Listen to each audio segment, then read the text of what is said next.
America is getting into this extreme divide and conquer political polarization. You've got suicide rates at all-time high, the 10th largest cause of death in America. You've got drug addiction at all-time high. You've got wealth inequality at extremes that are causing extreme polarization. I know how Wall Street works. I know how Silicon Valley works. How do I get free? And I tell them, own more Bitcoin every month than the last month. Own more Bitcoin this week than last week.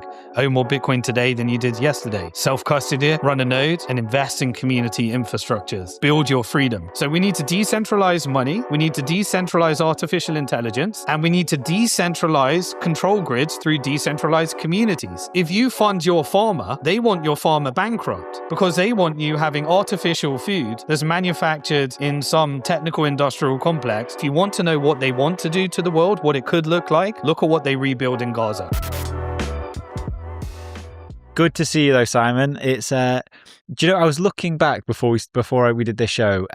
When we recorded last time, I think it was on New Year's Eve last year. So final day of the year. And since then, a lot has happened. And I think the best place to kind of kick off is with the US, because since then, they went into Venezuela, they took out Maduro, and then they have obviously had a huge conflict in Iran, which is now potentially coming to an end. But I just wanted to get your take on everything that's happened, because this has been like a real display of power by the US. And I want to know why you think that is.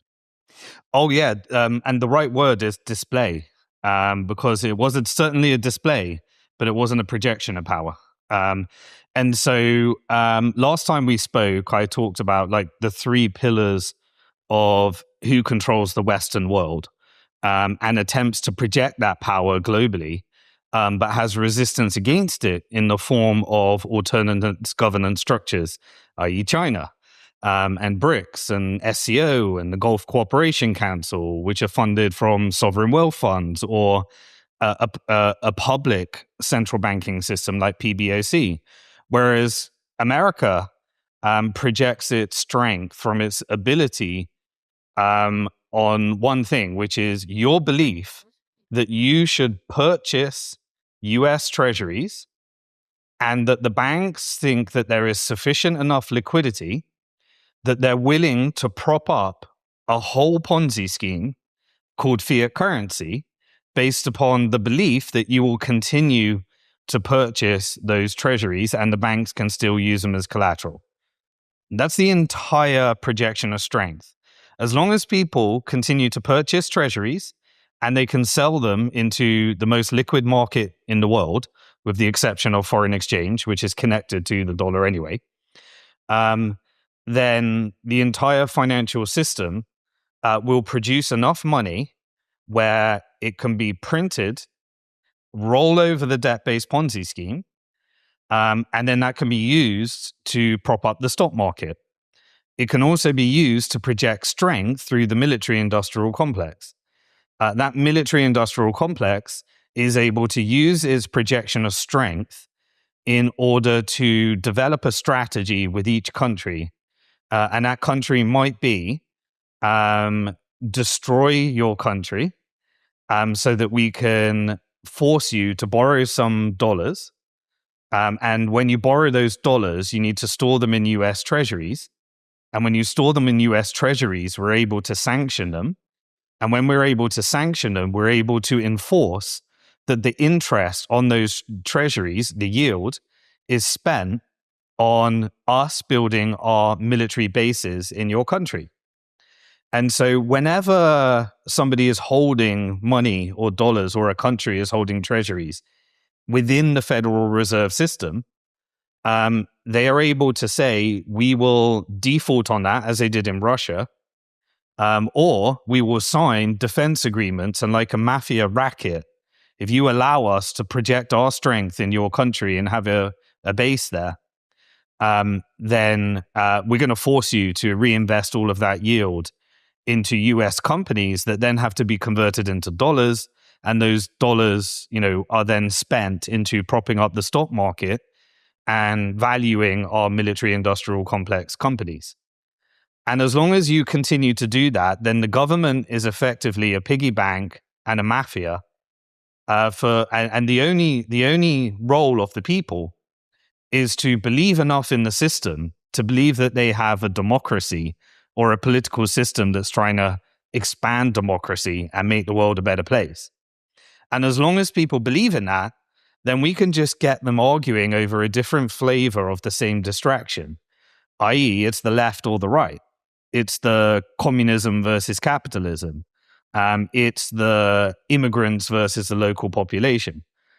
Whatever flavor of divide and conquer you can manufacture, you can always distract people into believing that if I just change that, then maybe my government might get smaller or it might get larger and then start serving the people, depending on which ideology you buy into. But it will always distract you that actually every politician has been bought by the financial industrial complex. The same financial industrial complex that securitizes and financializes every military company, every technology company. SpaceX is the latest one. And so the government is paying for much of the defense contracts that make up the SpaceX valuation. But through a narrative, i.e., we are in an arms race with China, we're able to project a $2 trillion valuation. And now SpaceX is able to print $2 trillion of equities that it can then go around the world and acquire companies. It's a new money printer. So every public offering is a new money printer, but who is the money printer dependent upon? In this case, the securities paper printer. Well, it's dependent upon the investment bank. The investment bank is then recycling money that is created through the commercial bank. And then it is investing money that the asset managers are pooling together in these ETFs in order to have a constant flow of money to prop up the stock market. And so, through this mechanism, you can see what was, Venezuela. Well, Venezuela was a for-rent militia army called the US military, was rented by transnational capital in order to go get Venezuelan oil. And so what does Trump do? Trump creates a narrative saying it's the drug dealers. It's something else, and then eventually over time, the beauty about Trump is it ends up in the real narrative, which is, it's about the oil, by the way. And then Americans now are all like, yeah, okay, cool. Nobody died. We only killed like 20 people. But we still, we managed to get all their oil and that projects American strength. We're okay with that. We didn't have to die for it. And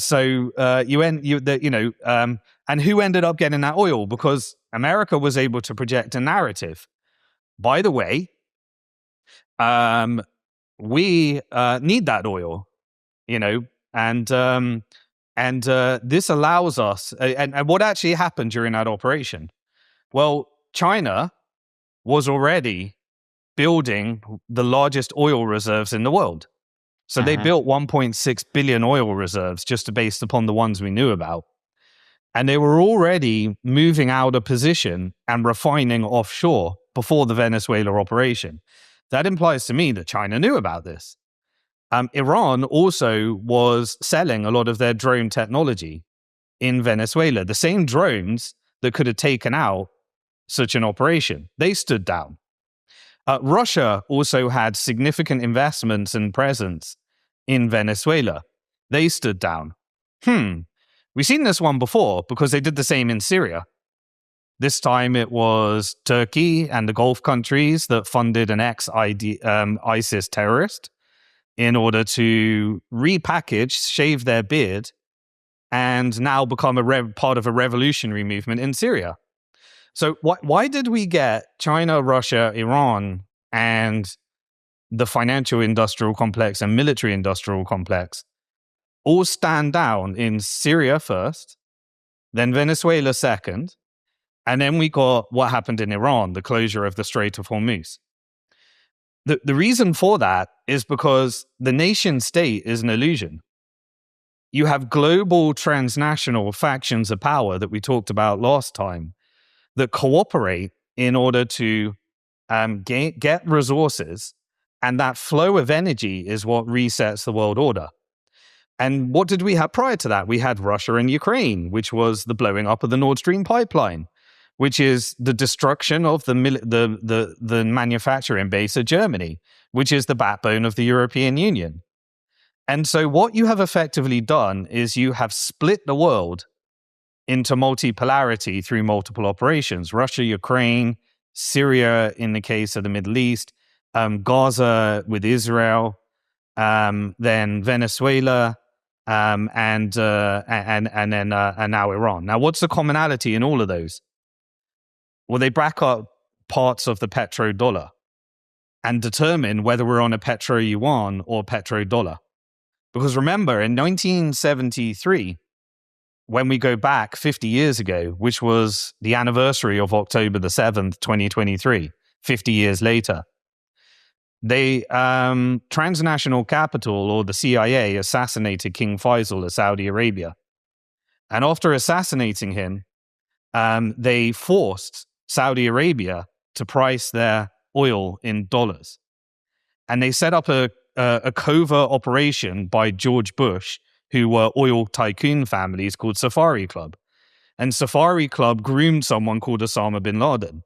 And Osama bin Laden, which was Western intelligence and Gulf intelligence, ended up doing 9/11, who was a CIA operative, Osama bin Laden, in order to justify what happened next in Libya, in Syria, in Somalia, in Sudan, in Iraq, and in the end, in Iran, as well as Lebanon along the way. So you can see that there is a multi-decade coordination that sits above governments. And that was what I mentioned, was originally the military-industrial complex that was then financialized and securitized into the financial-industrial complex. And now, why are they doing it? Because oil is less important, still very important, than LNG in a world dominated by AI. And so if we're flipping the world up to we do not have enough energy to power all of these robotics and artificial intelligence that are going to automate the world and put everyone that doesn't have assets onto a universal basic income, then we need a lot more energy. We need hydro energy. We need renewable energy. We need solar energy. We need liquefied natural gas. We need nuclear energy. Nuclear energy.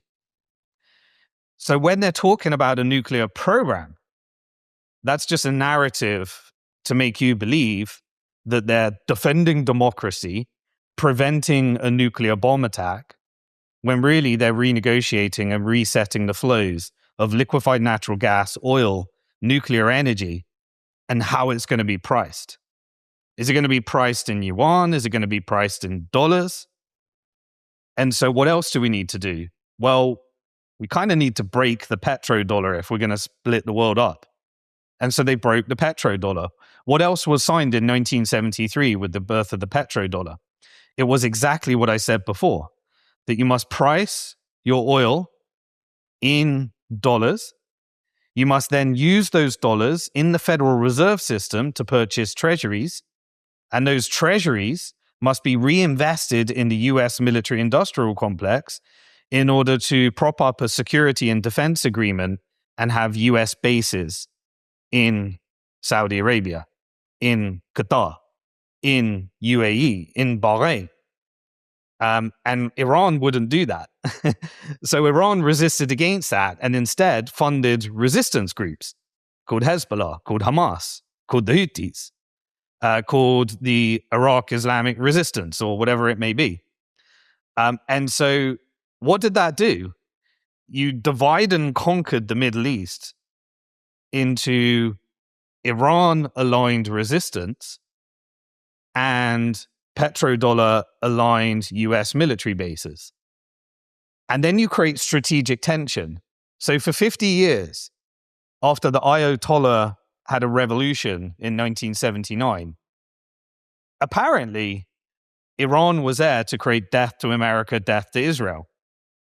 And yet all they did is create $10 trillion of money laundering profits for the military-industrial complex. And never once until 2023 blew up Israel or targeted Israel. So for 50 years, we're led to believe that these enemies, Israel and Iran, or the Revolutionary Guard, IRGC, and the Islamic Republic, are enemies, but who benefited from it? The military-industrial complex, strategic tension. This was the British Empire model. That's why the Middle East became split up in the first place with Sykes-Picot. The French, the Brits, and the Russians said, let's put lines all around this region in West Asia. It was called West Asia at the time. Let's divide it up, make sure that there's cultural, religious, and ethnical, not ethical, ethnics, whatever. What am I trying to say? Ethnical divide. In order to make sure that we can acquire the resources, force people onto the currency, get them to acquire bonds to prop up the stock market and roll over the Ponzi scheme. And if you will go all the way back, and then I'll take a break here, who is the Federal Reserve? Well, the Federal Reserve is owned by the private banks. Who are the private banks? The private banks get to create dollars every time they issue a loan. But who is the Federal Reserve the number one shareholder in? The Bank for International Settlements. The Bank for International Settlements was set up in Switzerland in order to manage reparations after World War I and enforce Germany to seize all its gold, put it into hyperinflation, that then led to World War II, that then led to the Great Depression after the boom and bust in the 20s. So if you look at that whole sequence of events, that was the Bank for International Settlements. What is the Bank for International Settlements? Every central bank that empire conquers, the financial industrial complex and transnational capital conquers, is forced to install a debt-based Ponzi scheme in their country, which is the central bank. And that central bank must do what? Print your currency in order to pay off the interest on your dollar debt. And it required World War II to get the IMF and the World Bank and force that debt all around the world. And what happens when you print your currency to pay dollar debt? You prop up the dollar, you end up holding your reserves in treasuries, and you end up inflating away your local currency. If you inflate away your local currency, you are dollarized with your reserves. When you're dollarized with your reserves, we can regime change you. We can install a dictator to make sure that you're rich and you use your country for us, and your local people never get to use their assets. What we're witnessing today and what we've witnessed is a multi-decade operation because transnational capital, and I'll end here, made one decision, and that was to kill the petrodollar. And in order to kill the petrodollar, you need to give all the banks around the world the ability to create dollars on themselves, which is FX swap lines. UAE was given that. Don't let them sell their treasuries. Don't let them sell their equity, but give them an FX swap line. What else happened in UAE? The Bank for International Settlements handed over to UAE a network called mBridge of central bank digital currencies. And that network of mBridge connects through settlement rails that circumvent the SWIFT settlement rails through central bank digital currencies and connects China with Saudi Arabia, with Thailand, with UAE and Hong Kong.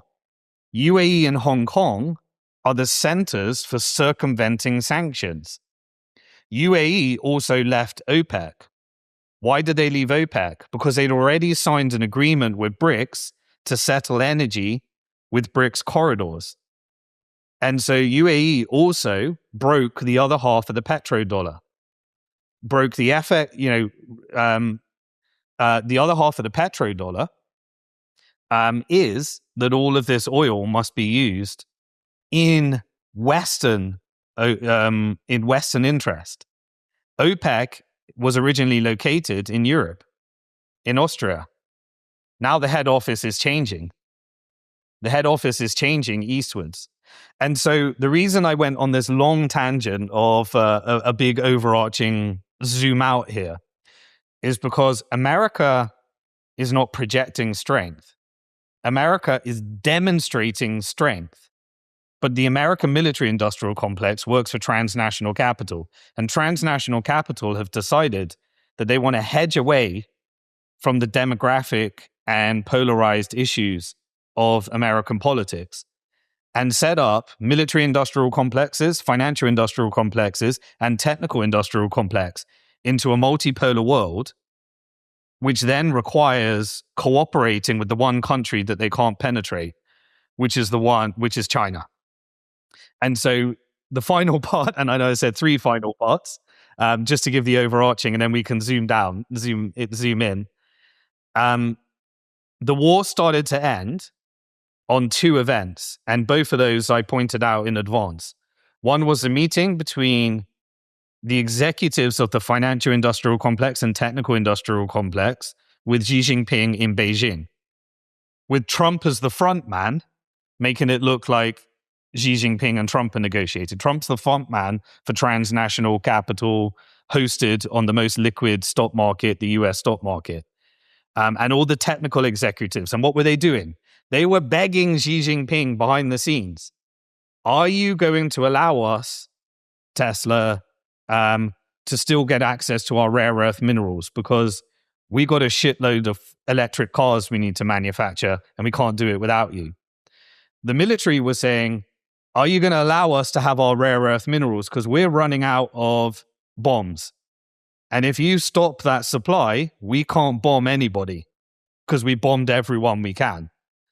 And Elon Musk was saying, are we going to be allowed to compete with Tesla, with BYD, and how are we going to split that up as we change these energy flows?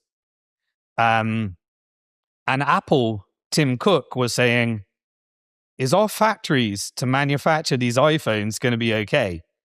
Because I know Huawei has effectively, built an alternative factory that looks very similar to the Apple factory and is now pretty much further ahead in both AI and hardware. You can carry on doing that, but we need to make sure that we can rebuild our iPhones in China, because Americans, other than the wealthy, can't afford to pay an American-made iPhone. Ain't going to happen. But we need to pretend that we're bringing the manufacturing base to America, because what we're really doing is we're building AI and robotics. And we know that you do AI significantly cheaper, 10 times cheaper based upon DeepSeek. We know that you've got all the gold and commodities and silver, and we've just got paper contracts in our Ponzi scheme. We know that you can sell our bond market and our bonds are in stress above 5%. And right now, if you start selling them and Japan starts selling them, we're going to have to do Federal Reserve, and we're going to have to regime change the Fed and put Kevin Warsh in and figure out what we're going to do to increase the balance sheet. So are you going to break our commodity market, stock market, and bond market? Or are we going to build a one world control grid with our artificial intelligence and robotics that requires both China and American technical industrial complex technology that's funded by the bond market? And we need to pump a bubble on the US stock market so that when you want to rug pull us, we can have the biggest transfer of wealth the world has ever seen. Just like COVID, just like the global financial crisis, just like the Russia-Ukraine war, and just like the closure of the Strait of Hormuz. So this is what I call cooperation as an alternative to World War III. That's what happened since we last spoke. Wow. What a monologue. I've literally written like an entire page of questions here. And I want to go back to something you were talking about earlier with Venezuela, because you said this is essentially like a battle of whether the future is going to be the petrodollar or the petro-yuan. And that China potentially had like forewarning of this happening and did nothing about it. Same with Russia. What I can never understand is like why did they step down if that could have been advantageous to them, and who would have made them step down in that situation? Because if you remember, I was doing live coverages of this at the time, as soon as Trump came into presidency, I said he is there for one very specific reason, to asset strip America and to reset the world order into multipolarity.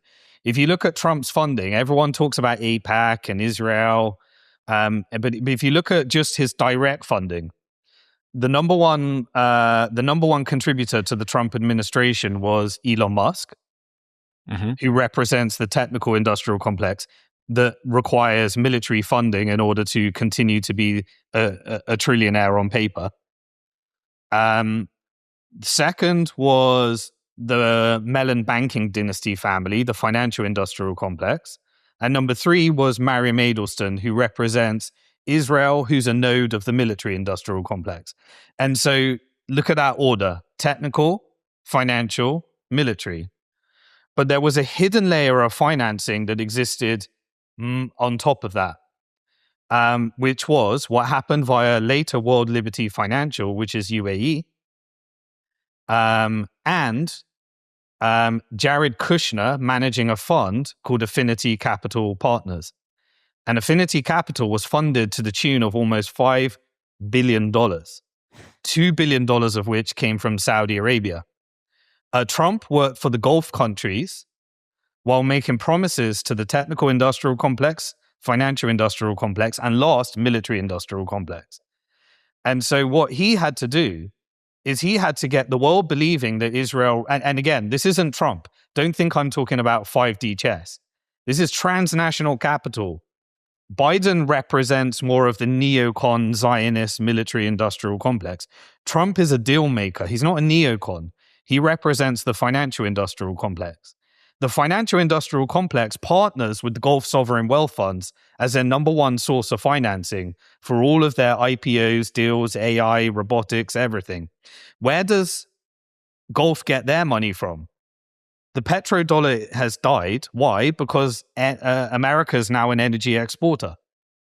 Yeah, it still has to import from Mexico and Canada, and it gets some of it from the Gulf. But all of the Gulf money comes from China, the largest manufacturing base in the world, that has set up 30% petro yuan, 70% petrodollar. And so what this has been is there's a slow hedging of the countries that propped up the petrodollar, transitioning to this multipolar world. Now, what does China want? China doesn't want to be world reserve currency because they know what world reserve currency means. World reserve currency means you have to have a twin deficit. You have to simultaneously import more goods than you export. That doesn't work for China. And you have to spend more than you bring in tax revenue. That also doesn't work for China because they got a public banking, community banking system, whereas the Federal Reserve is a private banking system that exports dollars globally. And so China doesn't want to be world reserve currency. So what they want is a shitload of gold in order to back up the value of a devalued currency with capital controls to keep out the barbarians. The Great Wall of China was built to keep out the barbarians. And in this case, the barbarians are the financial industrial complex. And so what we need to enter into here is a world where China proxies control both the petrodollar and petro yuan. And when I say proxies, I'm just trying to simplify language. It's never as simple as that. But remember, the Gulf countries are monarchies that fund a sovereign wealth fund with their energy. That means that to the extent that they can be autonomous and sovereign, they are, with the exception of they rely upon alternative military. And so getting back to Venezuela, so I'll just close that loop there. And then you can understand Venezuela. So you have the East, you have the middle, and you have the West. China is the base, the manufacturing base of the world. Full stop. Transnational capital, technical industrial complex, military industrial complex. It's not going to change. Because America, what do? They're a privatized neoliberal, which means $69 trillion, $70 trillion of the American assets are foreign owned. When you own stock, you get voting rights. When you have voting rights, you install boards. When you have boards, the executives like Elon Musk work for you. And the FIC will give you bonds or equity and media manipulation to justify a narrative that pumps up your stock price as long as you comply with transnational capital. You want a $2 trillion IPO? You have to comply with our requirements. You know what I mean? And you're building in China. And then you can build some of those things in America, but the manufacturing base is still here. then that fuels all the energy which is purchased via the Middle East, because Saudi only has 35 million population, and they have the largest reserves. America has 350 million to feed. So one way of getting this change is close the Strait of Hormuz, destroy the US military bases, and create a pricing event that pushes up the price of oil. And what was the Middle East doing prior to this? If you look at the largest beneficiary of LNG contracts, or one of them was alongside Cheniere Energy, was a company called Golden Pass. Golden Pass is 70% owned by Qatar Energy and 30% owned by Exxon. Who else got the Venezuelan refining contract? Well, we don't know, but Chevron and Exxon said, nah, it's a bit too much for us. We need higher oil prices. Close the Strait of Hormuz, create a pricing event, and we might come back in. But who invested in the exact type of oil refinement bases in Texas, in America, that could handle Venezuelan oil? It was a company called Minerva, which is a subsidiary 100% owned by Saudi Aramco. And that was all invested prior to this. And Iran closing the Strait of Hormuz, did they really? Or did it require, or did they just announce that we will target any shipments that come through? And then Lloyd's of London said, we won't insure you. So Lloyd's of London said, we won't insure you. Now, Iran was targeting the Red Sea with the Houthis before, but shipments were still getting through and they were still getting insurance. Why did they not get insurance this time? Well, one could argue that it was because the danger was big. But right now, if you want a shipment via the Strait of Hormuz, you need the IRGC in Iran to say yes and give some assurance. You need America to say yes. And America is represented by private capital. And then you need Lloyd's of London to give you an insurance contract. And China was able to do that all the way through.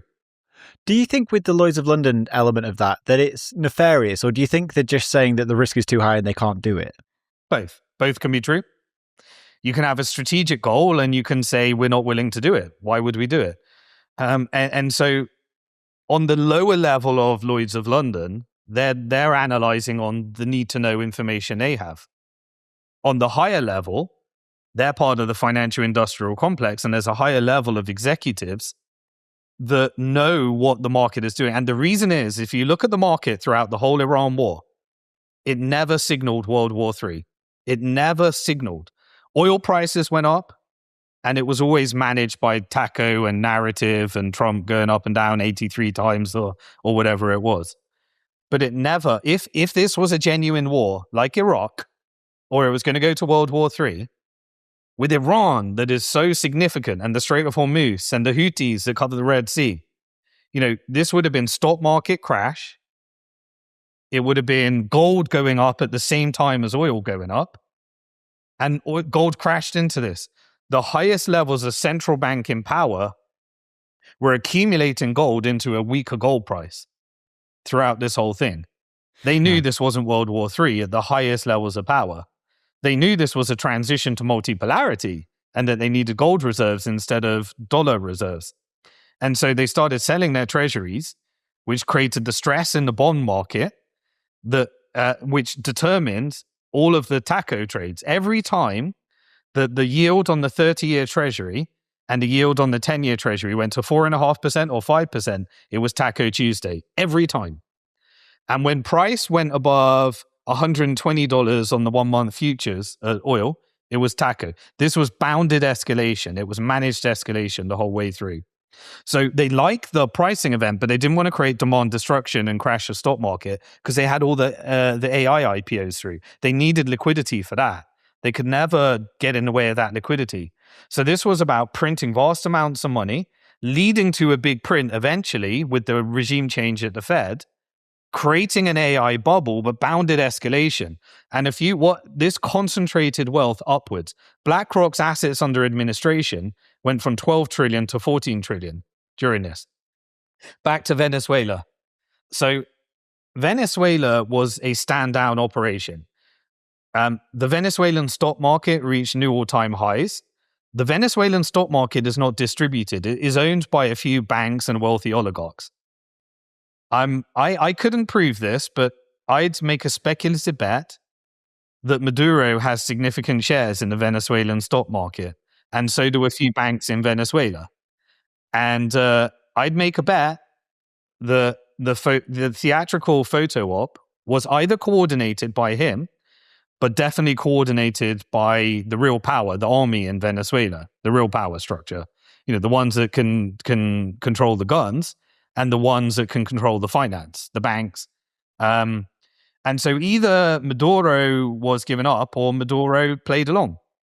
And so what we're hitting right now is transnational capital is moving to multipolarity.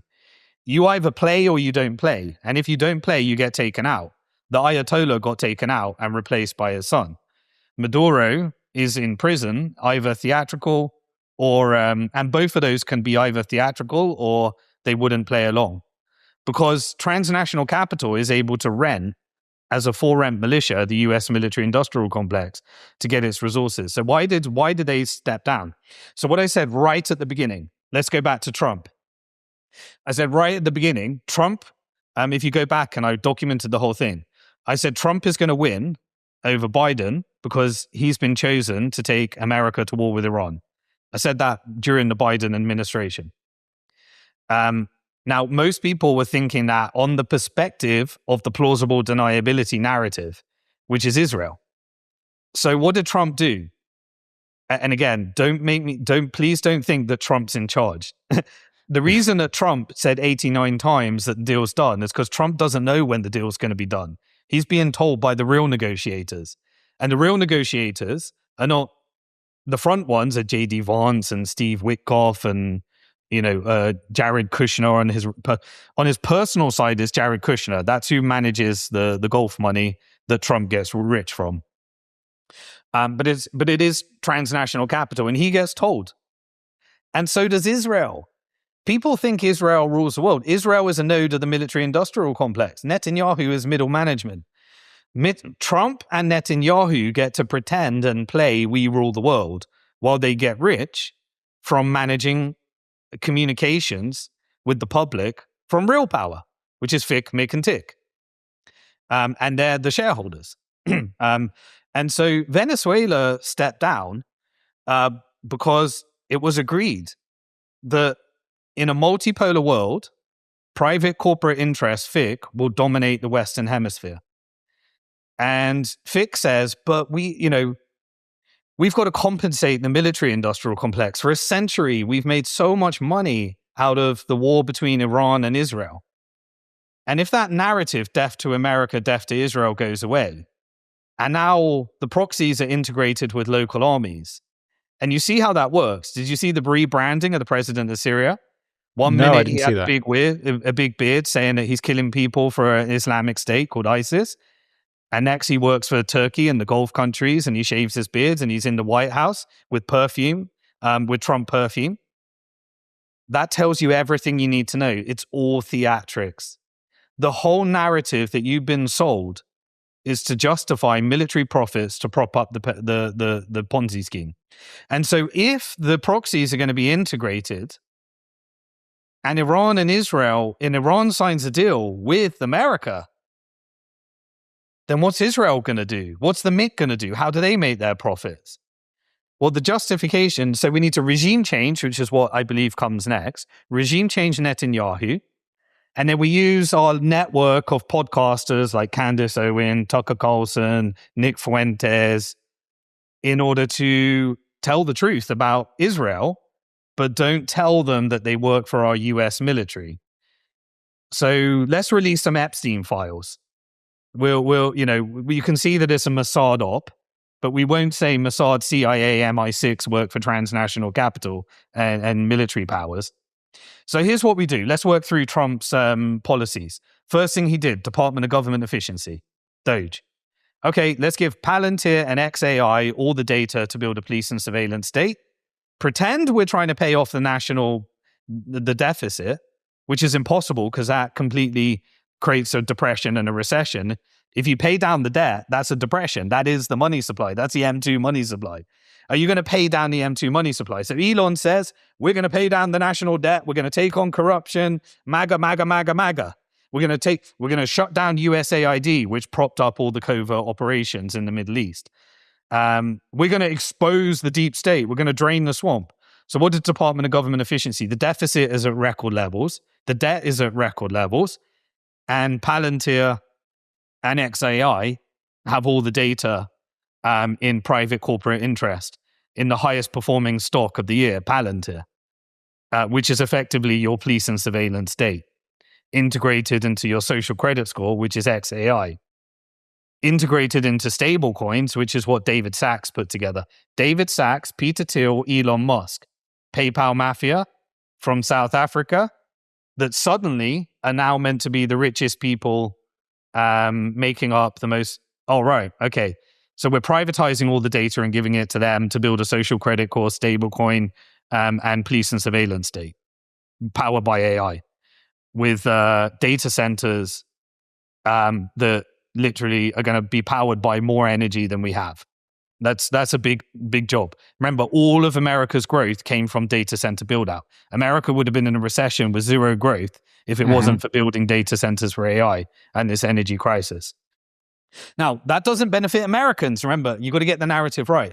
That benefits a few companies. That's transnational capital. $70 trillion owned by global, managed by BlackRock. 10% of the stock market is controlled by 92%. That's concentration of wealth. You pay the bill, you get the inflation, but the asset owners get all the benefit. Right? That's how the system is set up. Concentration of wealth, wealth extraction, asset stripping. So he did Doge. Then what did he do? Next one was tariffs. Tariffs, when I went on the live, I said tariffs will do three things. The first thing it will do is it will make small to medium-sized businesses in America bankrupt because America is an importer. And an importer means that you pay the tariff. China's not paying the tariff. American small business is paying the tariff. And you can see that via the tax rebates. So it was American small business that are applying for all the rebates in the court case right now. So you create more bankruptcies, just like COVID, in the local small business, concentrate wealth upwards into the large multinational corporation. They can negotiate with the Trump administration and China to offset all of their tariffs. So they get free rides. Small business pays a tariff in America.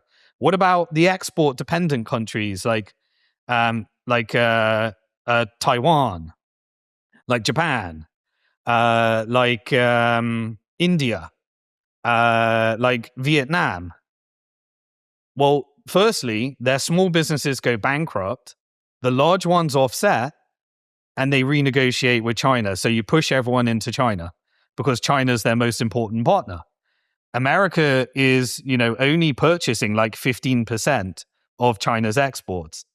85% is the other country. America's only 25% of the world GDP and is propped up by debt. And it's only the top 10% of Americans that are facilitating 50% of all the consumption in America now. The rest are broke. Collateralized debt obligations to the highest degree, living in poverty conditions that rival, the most poverty-struck country in the world for a massive chunk of America, like complete outcast of the system, collateralized debt obligations.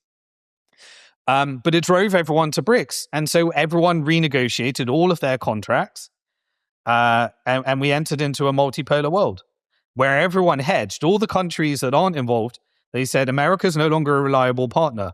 I need to negotiate eastwards with my stable partners. China, BRICS, Russia, Gulf countries where the energy comes from. So he reset the world order. And that was called Dollar Liberation Day. I called it Trump has liberated the world from the dollar, from the petrodollar. So why do they want to become, why did the cabal, whoever's in charge, want America to not be the hegemon anymore? Is it because the burden of being the hegemon's too high?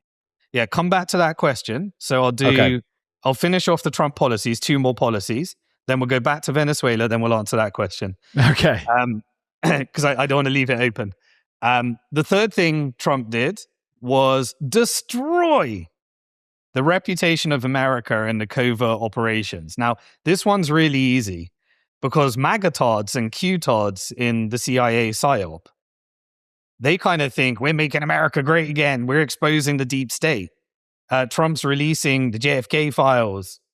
And it was the military industrial complex in Israel that killed JFK, in order to get the illegal nuclear bomb that they stole, that Israel still has right now, in order to destabilize the Middle East, that they said Iran's got. It was Israel that had it, and they said Iran's got it. Anyway. But by the way, sorry, one part aside, I will say this. The largest nuclear Bitcoin miner in the world is Iran. Huh. Iran, you think is El Salvador. All of the crypto was seized, all of the stable coins were seized. But Iran and its nuclear energy is by far and away, by my estimation, I can't prove it categorically, but there's a few data points we could go through later that suggest it's the largest sovereign Bitcoin miner, nuclear powered in the world. See, I assumed that Iran were mining Bitcoin. I didn't realize it would be at that sort of size scale. Well, during the 12-day war, when American B-52 bombers, you look at the hash power during that time, two things happened simultaneously. One is Iran was moving its highly enriched uranium because it knew the target was coming, because it had already been told. And that was a very theatrical war. That's an example of a theatrical war. And at the same time, there was energy in the Texas grid went down, and we had this massive contraction at the exact same time of Bitcoin hash power. When Iran was moving all of their highly enriched uranium, and apparently there was a electrical grid outage in Texas where 40% of the public Bitcoin miners are. 40% of the hash power managed by a few public. Anyway, during that moment, there was a massive crash in hash power, and then afterwards it came back online again. I don't know whether that's exactly true, but it's obvious. It's obvious that Iran is mining Bitcoin, and they've got a nuclear program, civilian, energy program. So why wouldn't you? Right. Third policy was Epstein files. That destroyed the reputation and destroyed the radical Zionist neocons in America, the evangelical Christians that were propping up a lot of this campaign financing in AIPAC.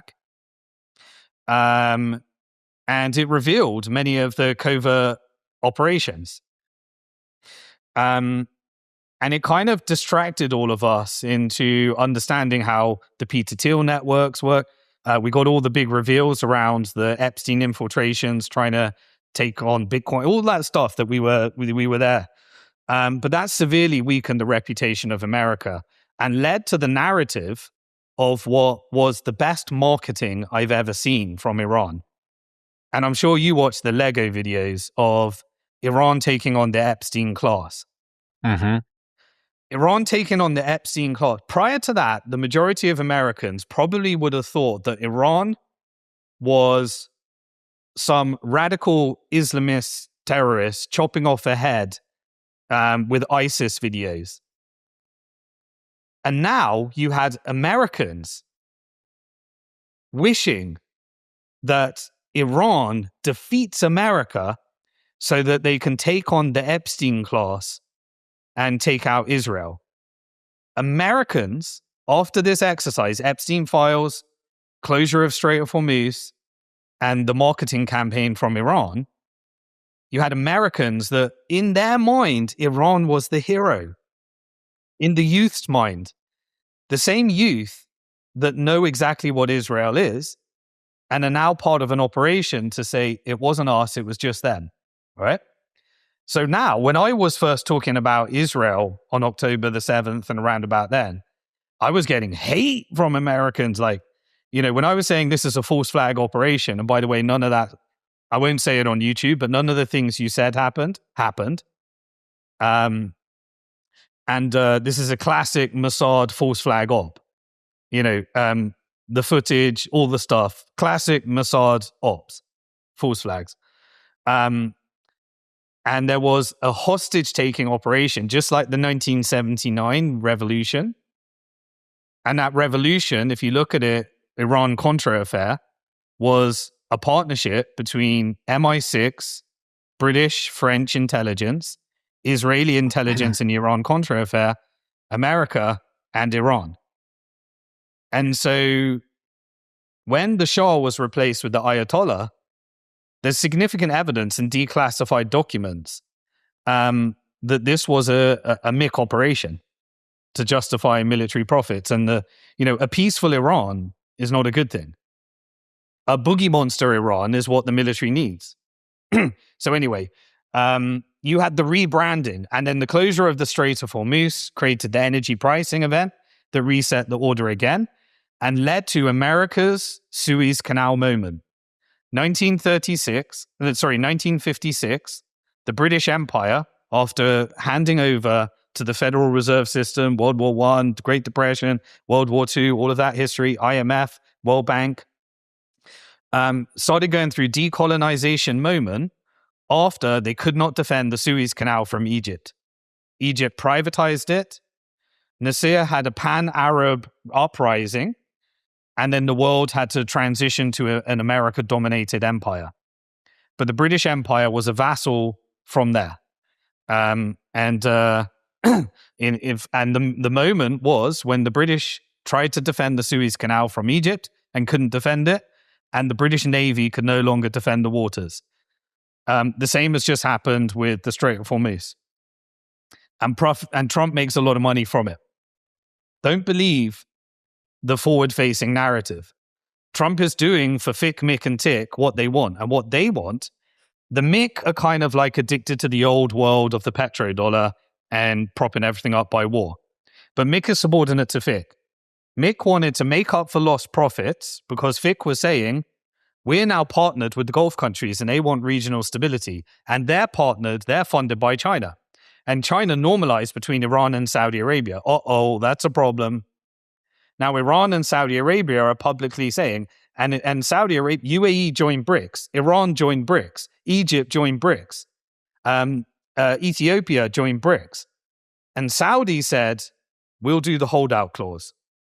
Firstly, we'll price 30% in petro yuan, and we'll be an observer on BRICS, and we'll say we're normalized with Israel on one condition: if Palestine is free and Palestine has a state. And so UAE and Saudi started playing good cop and bad cop.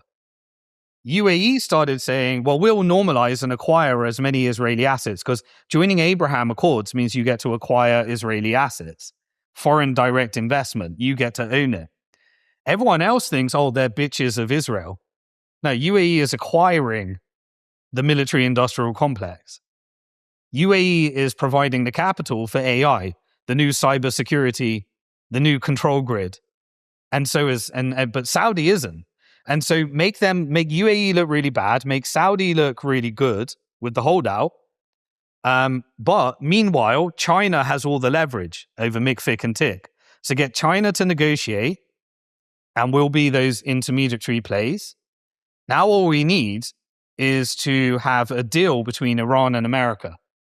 How do you achieve that without breaking the whole model and ending up in absolute chaos across the Middle East? Because Iran is a very powerful military. And America knew, because the CIA documents had already said, Tulsi Gabbard had already said. So firstly, CIA Tulsi Gabbard said, we don't think Iran has nuclear weapons, publicly in Congress, in Senate hearing. She also knew, or the scenario planning knew, that if you attack Iran, the Strait of Hormuz would be closed. They knew that. And they knew that that would lead to Iran targeting US bases across the Gulf countries. Could it be that that's what they wanted? Could it be that Iran, China, and the Gulf countries said, okay, Iran, you destroy all the US bases. We've invested in our alternative path in America to control part of the LNG and oil refinement infrastructure.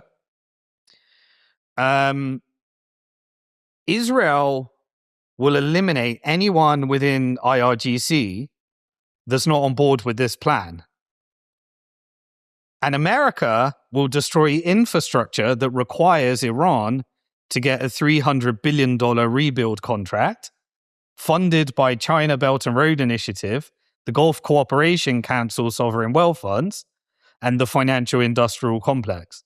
How do we get investment in Iran, the lifting of sanctions, the ability to price that oil in alternative petro-yuan, and America retreat while still looking strong? Well, we draft a theatrical Hollywood movie and we create the Suez Canal moment. But there's 3 conditions we need. The condition is the IRGC needs to remain intact, but they need to be on board with this plan. Anyone that's not on board with this plan, there you go. So launch a war. Every time they retaliate, do internal regime change. And then you won't have to have external regime change. And remember, prior to this, there was regime change prior to this operation. Remember the helicopter that fell down that took out the regime change I personally believe that this was inside jobs from the highest factions of power. But they'll never admit that, and we'll never get the evidence of it because it would create carnage across Iran. Mm-hmm. Netanyahu, you negotiate your own personal survival. You're gone. Your regime changed. The next leader of Israel is going to be aligned with the Palestinian state covertly, but overtly will accept funding from Gulf Cooperation Council, Abraham Accords. You privatize as many assets, do as many IPOs as possible, and the Gulf countries will buy them. Saudi Arabia says there has to be a Palestinian state. Who's going to fund the rebuild of Gaza? The Gulf countries are. Who's going to build it? China is. And Israel, the Israeli oligarchs need compensating. The military-industrial complex needs compensating. What can we give them? I tell you what, let's shrink America into a regional power. Let's give them Central and South America and Europe. Putin will continue to be Hitler in the eyes of the Europeans, and we'll give you another $3 trillion, we'll give you another $1 trillion of war profiteering. Trump will pretend that he's taking on NATO. NATO will increase their budget to 5%. The Europeans will think that we'll create divide and conquer between the Americans and Europeans. The Europeans will become more woke, more renewable energy. We'll create an energy crisis. We'll make them look like, we'll create an immigration crisis. We'll divide and conquer there. We'll get Keir Starmer to implement digital ID, Palantir technology, dividing, now everyone using the internet needs to verify their identity. We'll do pre-crime arrests. We'll create that divide and conquer there. We'll radicalize the Brits into a white nationalist movement. We'll do all that type of stuff. And we'll create an energy crisis where Europe needs to buy all of their renewable energy. Where do you get your windmills from? Where do you get your manufacturing base from? China. You destroy the German manufacturing base and you get them to buy it from China. But defense and military has to come from America.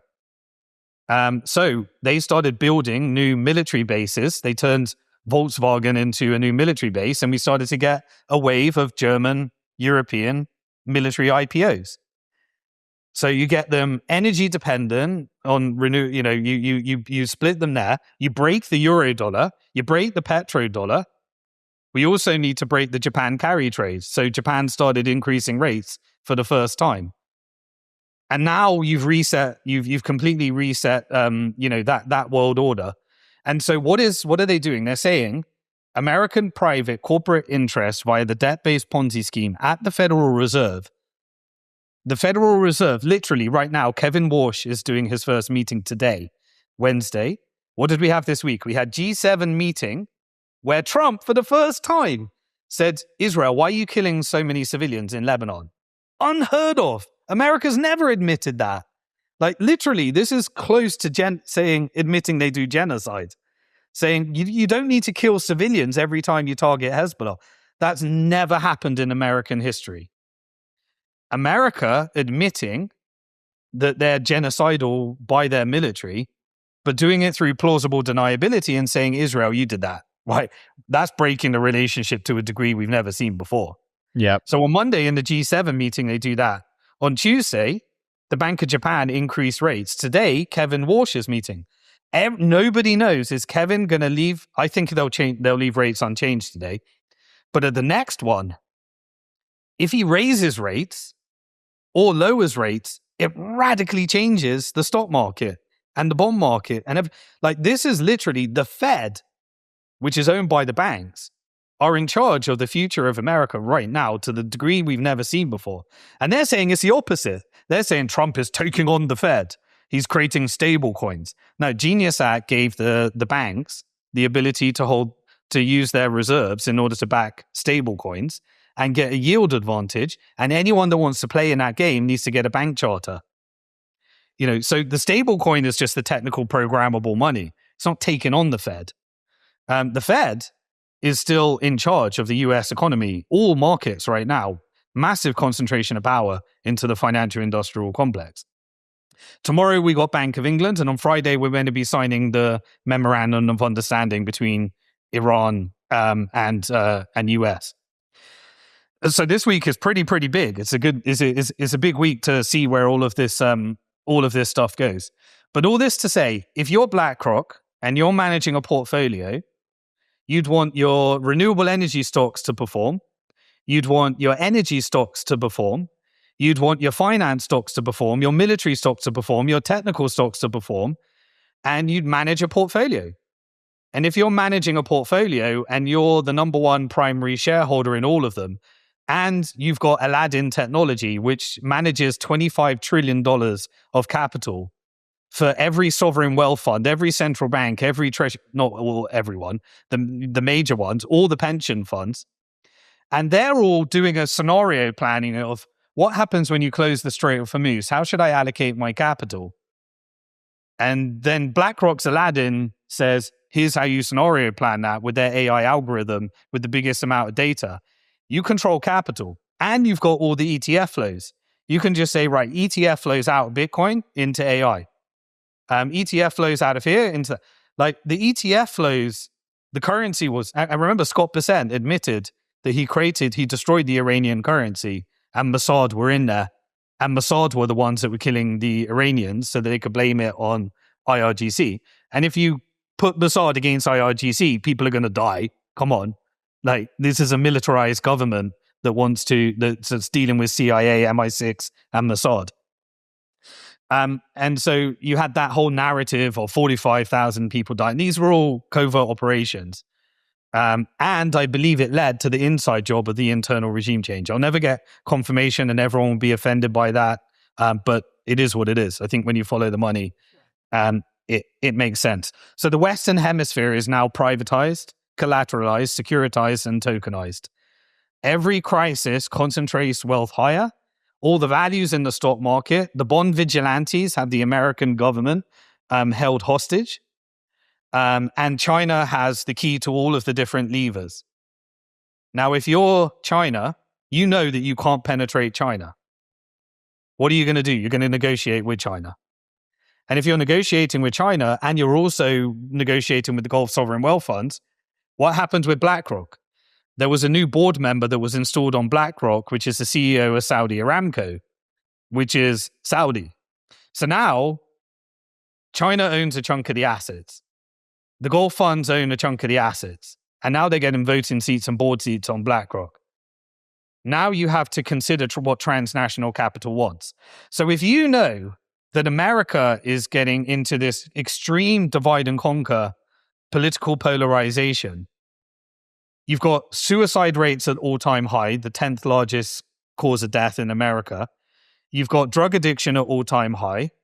You've got wealth inequality at extremes that are causing extreme polarization. You've got a desire to move to more leftist ideology and more communistic way, more socialistic way of redistributing wealth away from elites.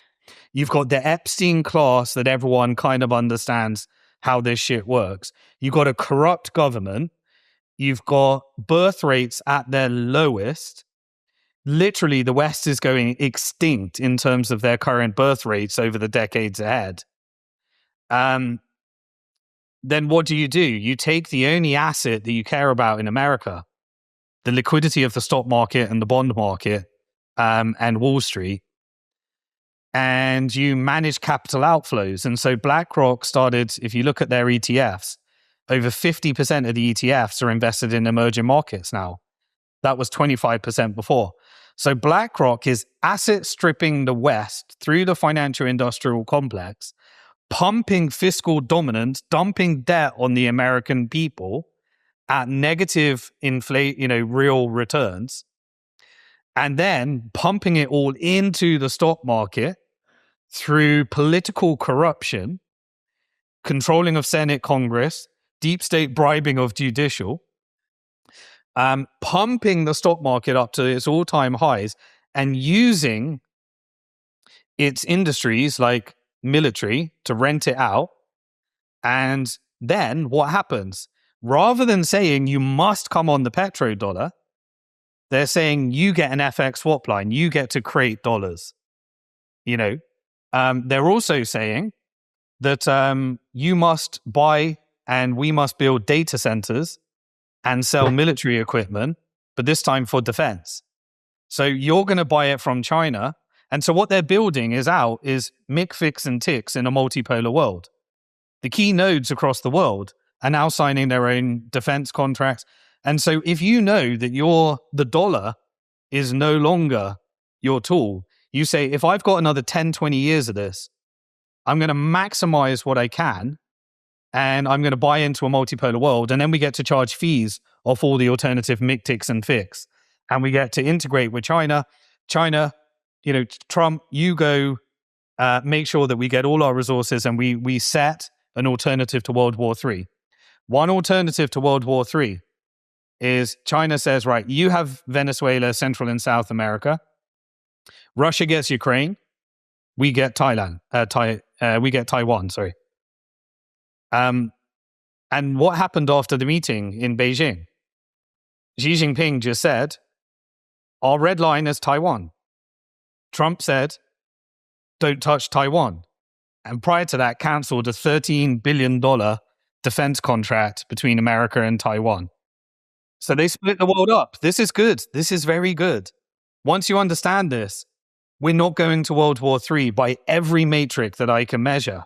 As an alternative to World War III, they said shrink America into a regional power, vassalize the entire West into private corporate interest. The Middle East becomes West Asia, funded by China. We build a global technocratic surveillance police and state with China and the technical industrial complex.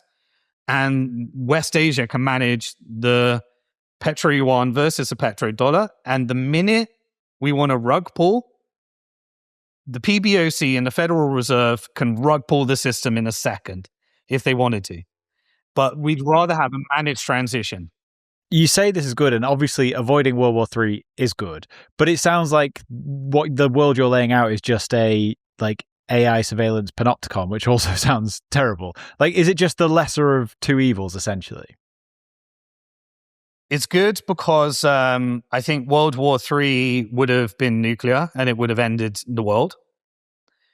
The alternative to that is we recognize the world as it is, which is the US empire as being in a managed decline.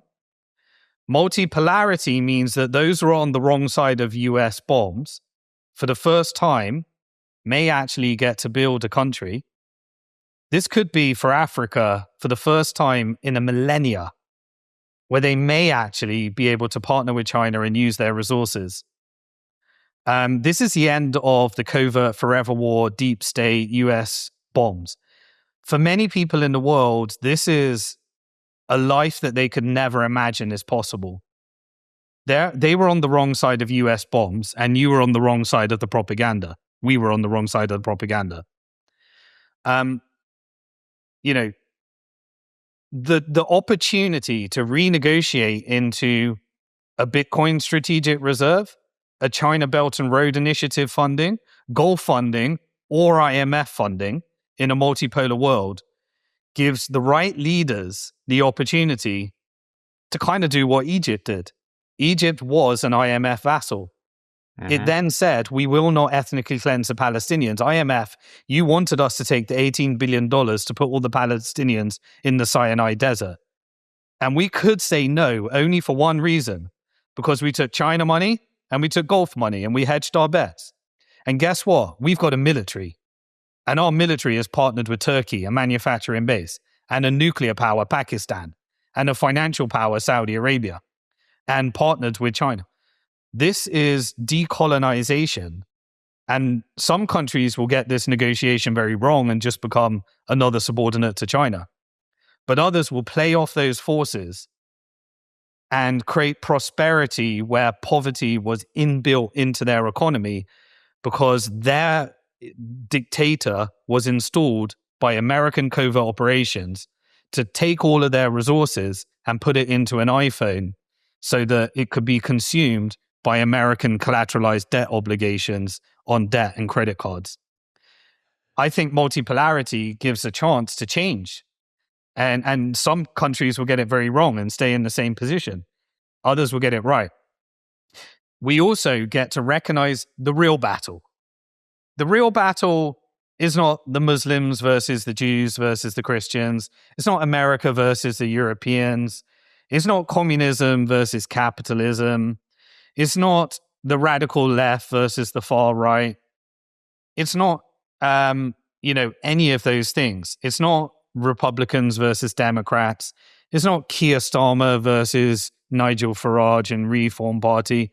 They're all a different flavor of the same agenda that are a part of the same systemic system. We get to change the system if we want. Because once we recognize what is the source of all this power, it is the Bank for International Settlements, PBOC, the Federal Reserve, and the central banking cabal. That's the Ponzi scheme.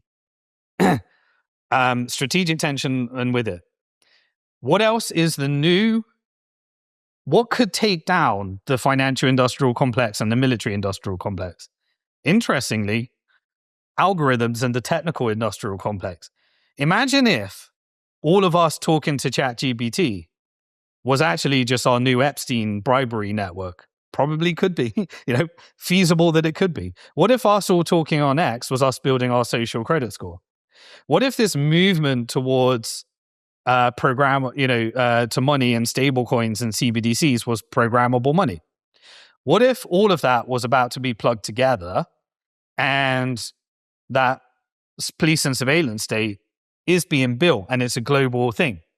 Then we know that the centralization of chips, energy, data centers, the manufacturing, the technology, the code is actually our enemy if we want to resist. Now, we need to utilize, we need a level of practicality, just like a Bitcoiner still needs a bank account and fiat currency.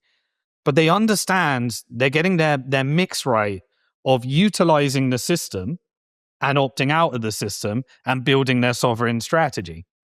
And sometimes you have to use Wall Street vehicles to get there. Sometimes you do these things, but that friction of a spectrum of sovereignty is available to you if you understand what's really going on. The same as in AI. What if we built decentralized AI? And no, I'm not talking about shitcoinery and tokens and all that stuff. But what if we ended up in a situation where this power structure and we're able to have our distributed supercomputers and we're able to install our own LLMs. And, most people are building on Chinese open source at the moment. Yep. But what if we had an architecture of resistance? What if we knew that this global control grid also has many imperfections and we could resist? How do you fight back against peak centralization? Well, you build decentralized communities, a system of nodes, right? What if you build your own community nodes? You built your own sovereign LLMs, your own sovereign money. You built your own financial independence in your family. You actually start focusing on your own health supply chains. You start building parallel communities in your communities, and you start figuring out how to build your own connected supply chains. And that's the opportunity. That's where we need to be working. because the antithesis of centralization is decentralization. So we need to decentralize money, we need to decentralize artificial intelligence, and we need to decentralize control grids through decentralized communities. You know, if you fund your farmer, they want your farmer bankrupt because they want you having artificial food that's manufactured in some technical industrial complex where your protein is the World Economic Forum tell you everything they want to do. And by the way, if you want to know what they want to do to the world, what it could look like, look at what they rebuild in Gaza. The reason they destroyed Lebanon, the reason they destroyed Gaza is because look at the Gaza rebuild plan. It is a technocratic, tokenized, World Economic Forum, data center enabled, Palantir powered, Elon Musk, Peter Thiel, David Sachs, Orwellian nightmare with a Trump Tower based upon funding from, affinity partners and Kushner Capital and Gulf countries. What they rebuild in Gaza is what they would like to do everywhere if they can. And so we need to resist against the sovereign wealth funds. How do you do that? You try to build sovereign countries. Now we don't have the degree that we can, but there is a resistance. What is El Salvador is a captured country. Face it, dollarization means you're owned by the Fed, and IMF debt means you're owned by the IMF. I think they still have captured. But there is a brink of a model of building a Bitcoin strategic reserve fund that may, they didn't do, I went to try and help them build the volcano bond. I'll tell you this, I got chased out by the IMF. That country is still IMF dominated. But can those resistance, can Gaza build a sovereign strategy, just like Singapore, that allows it to free itself from the colonizers? That's an interesting question. We get to see that on a global stage. So as tragic as it is, if you read a book like Tragedy and Hope, we are in one of the most tragic times in history with one of the most hopeful times in history. And we get to live through that. It's certainly the most interesting time. I do definitely want to get onto the Bitcoin stuff, but just quickly before, I had a question around like America giving up its hegemonic status, and I don't 100% understand why they would do that. Is it because they've realized that sort of the debt levels are totally unsustainable and it actually becomes a burden rather than a gift to be the hegemon? So if you look at the British Empire, once it accepted that it was no longer the empire, it started transferring all of its assets over to America and engineered war and depressions in order to facilitate it. So the Bank of England just became a node. The Federal Reserve, with the manufacturing base of the US military-industrial complex, became the New World Order, and that required IMF and World Bank. America's not a sovereign state. You can rent and purchase congressmen, Senate people through lobbies. American politics is a clown show of 4-year and 2-year games to prop up the profits of 3-month reporting cycles of corporate America. And it's foreign owned. Transnational capital owns America. America is not a sovereign country. Britain's not a sovereign country. Germany's not a sovereign country. The European Union. You can see that it's obvious. They're not acting in the national interest because they can't. Politics is an extraction game. You build your contacts, you extract as much wealth as you can, and you get to insider trade. That's the game of politics. Why do you think all these tycoons of industry get into politics? Like Howard Lutnick, an investment banker connected to the Israeli Epstein networks. Do you think he's doing civil service? No, he's extracting wealth for his personal family. So he put his son in charge of Cantors, seeing how he could penetrate the Bitcoin community with Trump did the same. He put his sons in charge, see how he could penetrate the Bitcoin community. Steve Witkoff did the same. Then they created a money laundering organization called World Liberty Financial took UAE bribes, started selling pardons to CZ and others, started laundering money into Binance, started taking bribes for political favors so that they could personally enrich their family trusts. Steve Witkoff, do you think he knows? He's a real estate guy that's negotiating as the envoy for the Middle East. What happens? Binance launches a stablecoin. $2 billion of liquidity from UAE goes into that stablecoin. Binance then gets a license in UAE. America gets to take over the compliance department.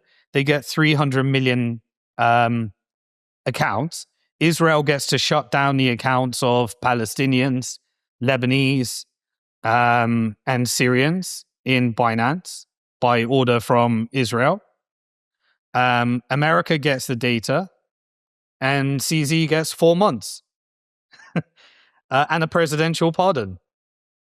It's just deal. Politics is just corruption. So America is not a sovereign country. So when the British Empire needed to transition because they bankrupted, what did the Bank of England do?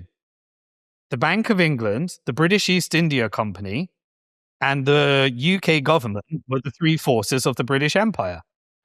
The British East India Company was the privatization of war and all the resources you can steal.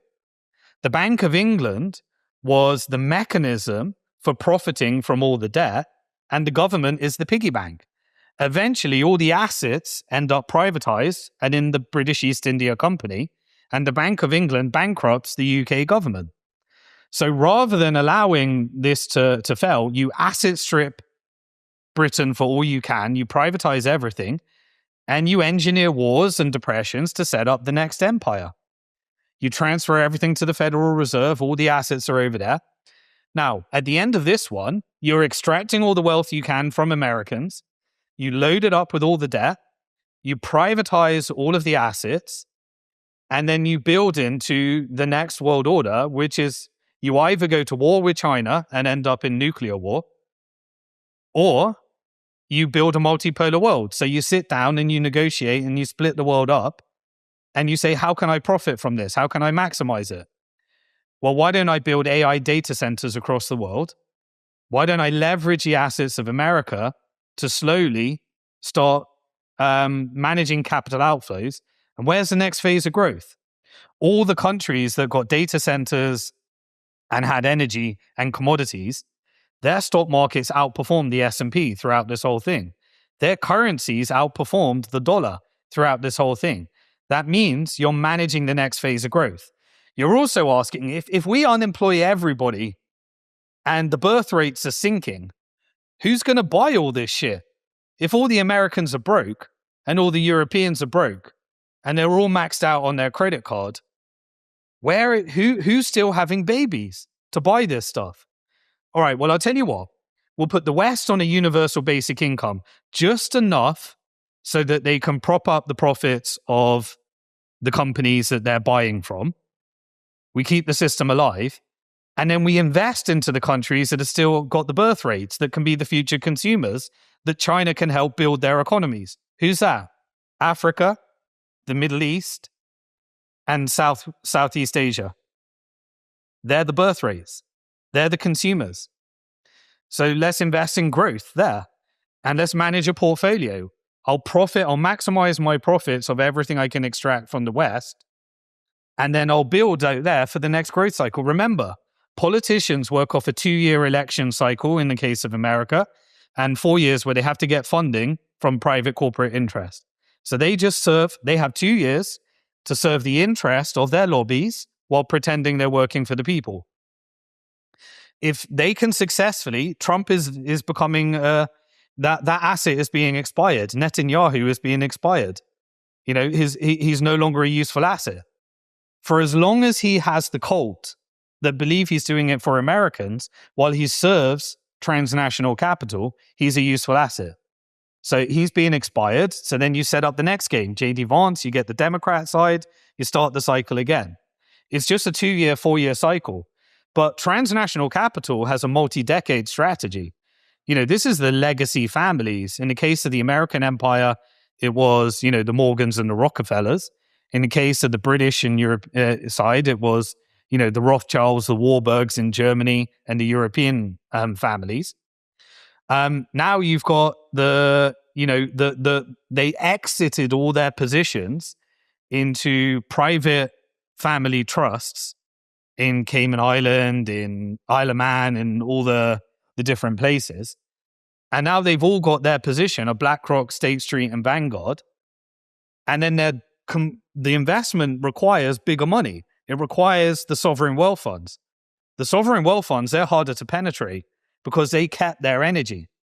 So now we need to co-opt Iran. How do we open up Iran? How do we negotiate with China? How do we slowly dismantle the petrodollar in a managed transition rather than a situation that crashes our markets? And then you get a communist uprising or socialist uprising in America. And now the whole system is exposed to the dollar. If you're just exposed to the dollar and the American capital markets, and you see that place going extinct, going more violent, and you see the potential of a socialist communist uprising, that means you give all the power and the assets. That's what Putin did. Putin took on the oligarchs and said, you ain't privatizing our energy or our resources. That's what China did after the century of humiliation. They said, we're not opening up our markets to you. We're nationalizing our central bank. We're turning all of our banks into state central banks, and we're having capital in controls to keep you out. If America did that, that would destroy the entire Mick, Fick, and Tick. And maybe they need to make sure that that doesn't happen. And that's what multipolarity is, because there's no natural European empire to hand it over to. The West has already been asset stripped for everything. There's no one left. There's nothing left. And so you deploy your assets globally and you manage a portfolio. And you make sure that China can still have a manufacturing base that gives you the cheaper cost and the cheaper labor. And you got your access to capital from Gulf countries. And you make transaction fees into multipolarity. So what do? You try and centralize Bitcoin next. Okay.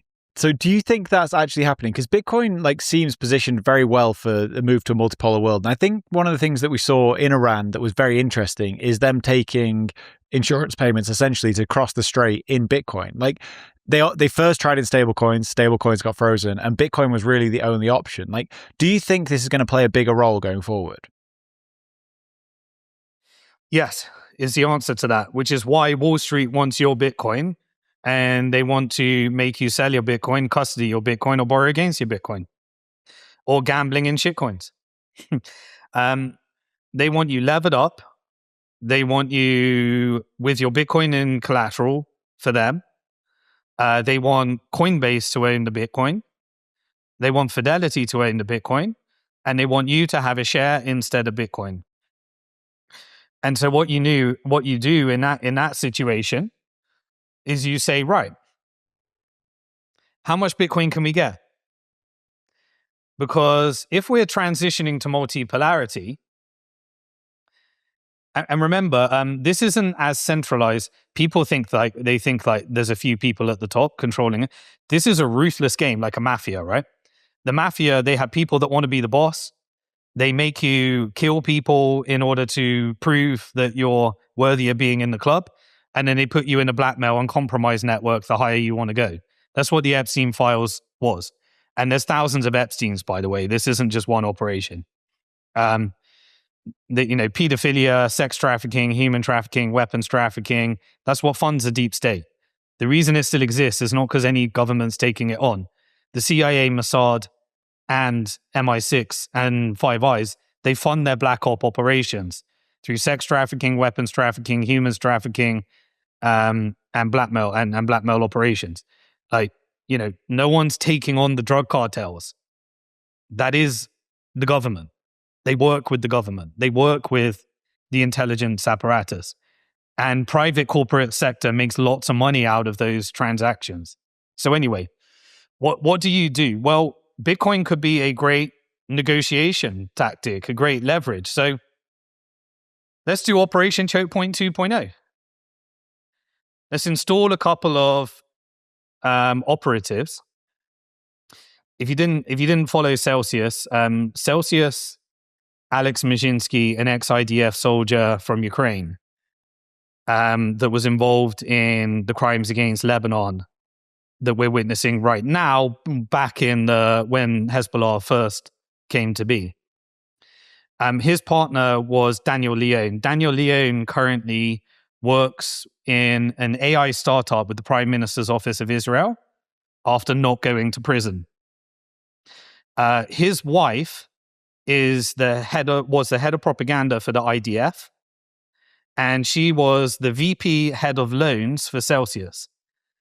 And she was the person that engaged in the propaganda on October the 7th with the Wall Street Journal in order to push out a story that the United Nations that was providing the food for the Palestinians UNRWA was connected to the October the 7th attack, so that they could launch the starvation campaign and famine campaign on the Palestinians.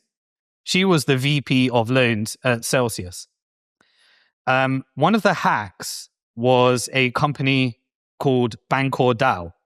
Bancor Dow, the primary shareholders were the niece and nephew of Benjamin Netanyahu. One of the reasons that Celsius fell on top of all the fraud, extraction, and crimes of Alex Mizhinsky that he's now serving 12 years for was because they were connected to the network that took down Terra Luna. Terra Luna, the same network that was connected to FTX and Alameda Research. And the board of Sam Bankman-Fried was Sullivan and Cromwell. Sullivan and Cromwell, the same lawyers that represent Mossad, CIA, and MI6, that were the board of FTX, that were connected via MIT, the same MIT that funds the research for the military-industrial complex that justifies the Palestinian laboratory crimes against humanity that were beta tested in Gaza, that are now being used and integrated into Palantir in border control and pre-crime arrests in the UK right now. That same network came down as a result of a currency war on Terra Luna. That same currency war that manufactured Peter Thiel. Peter Thiel, the guy that made all his money out of covert operations and currency speculation that allowed him to fund a VC fund called Founders Fund that funded much of the technology that built the technological industrial complex, that was planning with Jeffrey Epstein how to infiltrate the Bitcoin community.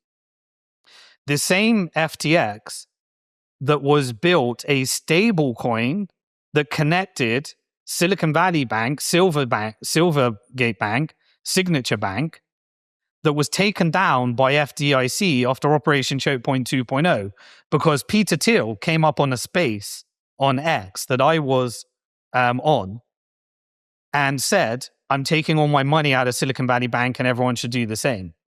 So he manufactured a run on Silicon Valley Bank that took out the stablecoin network, and then shortly after he launched his bank, while SBF was taken out. And what did we get after Operation ChokePoint 2.0? You had Wall Street launching Bitcoin industrial complex. You had JP Morgan saying we hate Bitcoin while he was building derivative complex. You had Fidelity building out its custody service. You had the public offering of Coinbase.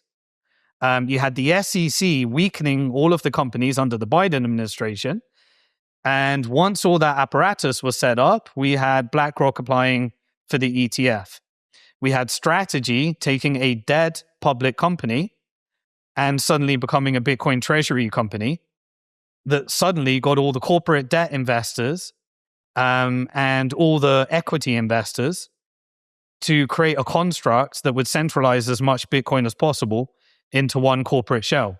In come the Trump administration. He penetrated the Bitcoin community with David Bailey, spoke at the Bitcoin conference, and said, we will create a Bitcoin strategic reserve that will pump your banks up to kingdom come. Instead, they created crypto capital, the Orwellian surveillance state nightmare, They used World Liberty Financial and meme coins to extract as much wealth as possible. They created money laundering stable coins and selling out and prostituting pardons to extract as much money as they possibly could through pump and dump scams. They launched public companies into Bitcoin mining operations. They and then they created a regulatory environment that allowed the technical industrial complex and the financial industrial complex to have their stablecoin Genius Act, now potentially Clarity Act, a bit of an internal struggle there.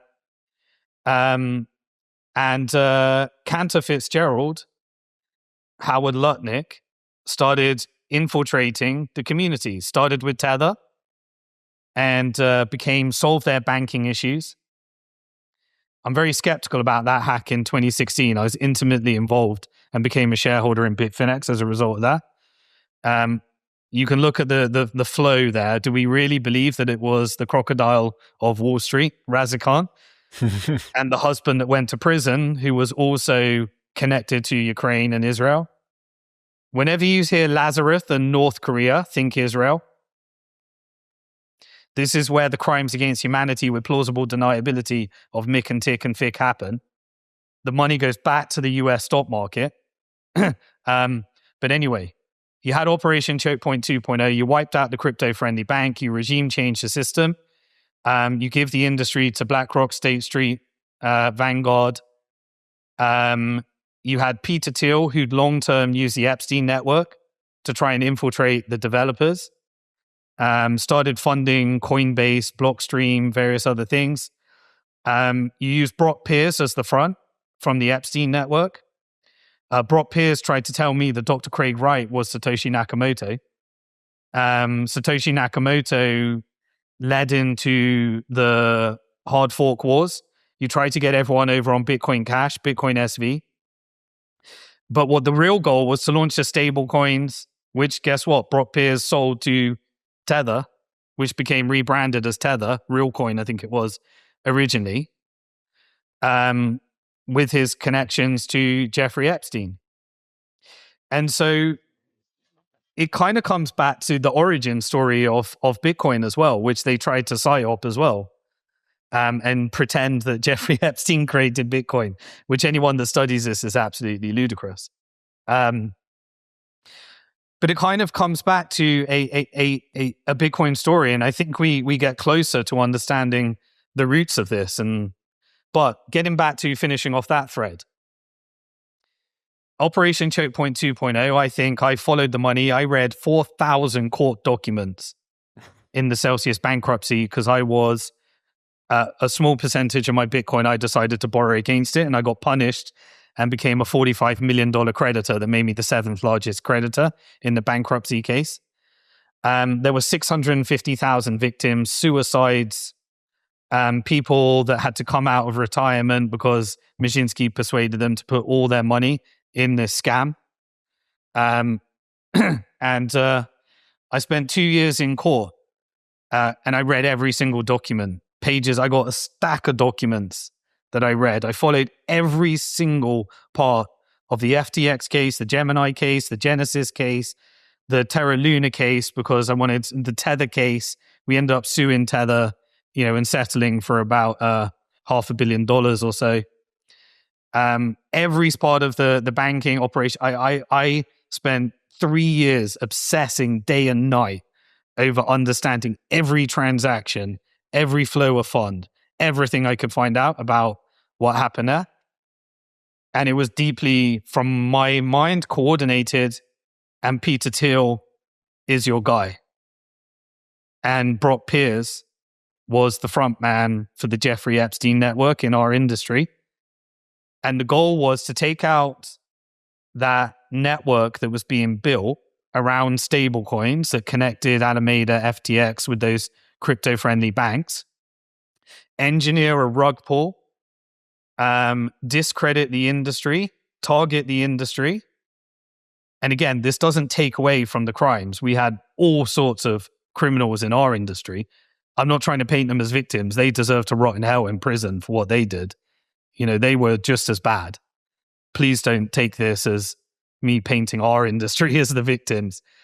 This was a way you penetrate an industry is you install the criminals and you get them to extract, then you expose the scheme. And Peter Thiel is a manufactured private corporate interest guy that made his money from currency wars, connected to George Soros. George Soros is Scott Bessent's guy. Scott Bessent is the Treasury Secretary. Howard Lutnick is the Commerce Secretary. And Howard Lutnick, through Cantor Fitzgerald, that backed up the treasuries for Tether,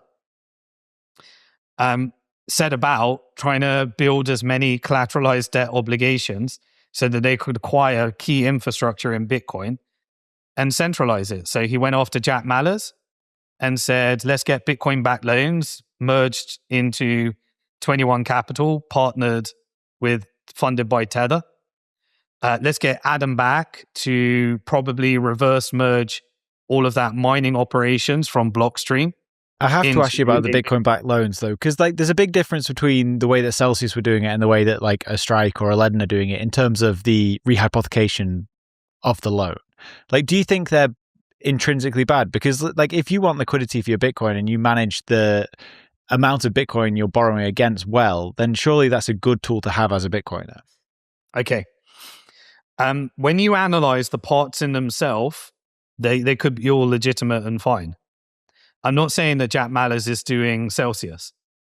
I'm saying that leveraging your Bitcoin means that you have to custody your Bitcoin and you are subject to Bitcoin with time put onto it. Where if you can't meet your interest payments and you don't have reserves for a margin call, you lose your Bitcoin and it ends up in the financial industrial complex. It's a mechanism for centralizing Bitcoin. What you need next is to manufacture wild price swings. Wild price swings is how you get margin calls. So you wrap up as much leverage, perpetual futures, you create custody service. Your goal is to get as much Bitcoin in your custody as possible. Then with Adam back, you do the mining side, Blockstream, questionable. The Epstein files relieve no accusations here, but very questionable in terms of Adam back didn't answer around his invitation and confirmation in the Epstein files that he visited the island. Still has to answer for that. He confirmed he received funding through Blockstream and divested, but he didn't confirm the rest. And, take with that what you want. I'm just sharing what was revealed in the files. And suddenly he's a Bitcoin treasury guy and a stablecoin guy. And, you need to analyze through incentives. That's the most important thing here. I'm not saying these people are bad people. I am saying the financial industrial complex creates tools to subordinate you into an incentive structure that plays into their agenda. How do you control price? You create an arbitrage vehicle. The perfect arbitrage vehicle for centralizing as much Bitcoin as possible under the investment of the financial industrial complex is strategy, combined with preference notes, digital credit, digital whatever you want to call it. These are preference shares. And these preference shares mean that you create a game of arbitrage so that Jane Street, the hedgies, can arbitrage using their appointed representative and connected to the Bitcoin ETFs in order to manufacture price swings that centralize as much Bitcoin as possible from anyone that is holding it in custody and leveraging their Bitcoin, or instead of buying Bitcoin in self-custody, buying a Bitcoin treasury company instead. I think they've now got approximately 3 million Bitcoin, an incredibly successful operation across all these centralizing vectors. Fortunately, the vast majority... So that 3 million's across things like Strategy, Coinbase, all that, like the big players. Yeah, so I invested in 100 companies that when Bitcoin was on the mission of taking on the FIC and taking on the banks, And one by one, every single one of them became FIC. So Kraken's now a bank and will be a public company, which means you're subordinate to FIC. Coinbase became a custodian and shitcoinery and went public, which means you're subordinate to FIC. Strategy was already a public company that where they repackaged that company into a Bitcoin centralization vehicle. I could go through the list of all of those companies, and FIC got as many of them as they could because it's an incentive structure. It's a strategy that works. And so strategy is an arbitrage vehicle. If you want to arbitrage STRC around $100, then you can play with the dividend, you can stop the dividend, or you can start purchasing up the securities. The premium on strategy equity can be diluted down. It's still at a premium. You just start issuing more equity in order to buy more Bitcoin. You arbitrage those vehicles, just like GBTC and Barry Silbert did. By the way, Barry Silbert, the brother of Alan Silbert, the proficient Zionist that created the INX security token exchange connected to Mossad operations. Every time I invested in those companies, suddenly, a few rounds later, the cap table had Barry Silbert from Digital Currency Group, Peter Thiel's Founders Fund, and then the Epstein covert networks via Brock Pierce and Blockchain Capital. So all I'm saying is that the infiltration network was there to try and get it. Now, you can take that as, again, the same battle as I covered before. What is the real battle? The real battle is Bitcoin in custody and Bitcoin in self-custody. And you choose. Do you have it in self-custody? And there's an advantage of self-custody. You can contribute to running nodes and preserving the integrity of the network. And if you choose, you can engage in a bit of self-mining. And guess what? Multipolarity is the best environment for maintaining the integrity of decentralization in the Bitcoin mining industry. They tried to centralize it in China, and then they tried to centralize it through public companies by FIC in Texas, in America. Multipolarity meant that there were resistance against the Bitcoin mining. Iran, Russia, El Salvador. The two centralizing forces, PBOC and Federal Reserve, I think PBOC in China has about 20% of the Bitcoin hash rate. The public companies owned by FIC or controlled by FIC or influenced by FIC in Texas is about 40% of the hash power. The rest is Russia, Iran, Central South America, European, various other ways. We need to fight. This is the beautiful about multipolarity. Multipolarity creates the opportunity for sovereign miners to maintain the integrity of countries that hate each other mining Bitcoin in an environment where you can always say, hey, we ain't taking no stable coins. We ain't playing for your PSYOP, Peter Thiel, Howard Lutnick, Trump family, Kushner family. We'll take the Bitcoin direct. And it gave them negotiation leverage in negotiating against FIC, which is why they want to centralize as much as possible, because they don't want it to be your leverage. And by leverage, I mean negotiation leverage rather than physical leverage. They definitely want it to be physical leverage so they can margin call you. They want it to be their leverage because that's one of their negotiation tools into multipolarity. So you either have the tool, your country self-custodies it, your company self-custodies it, or you give it to Coinbase and the FIC network so it becomes their leverage and they can gain more power. That's the game. Despite all this, do you think Bitcoin still has a shot? Absolutely. Why would the most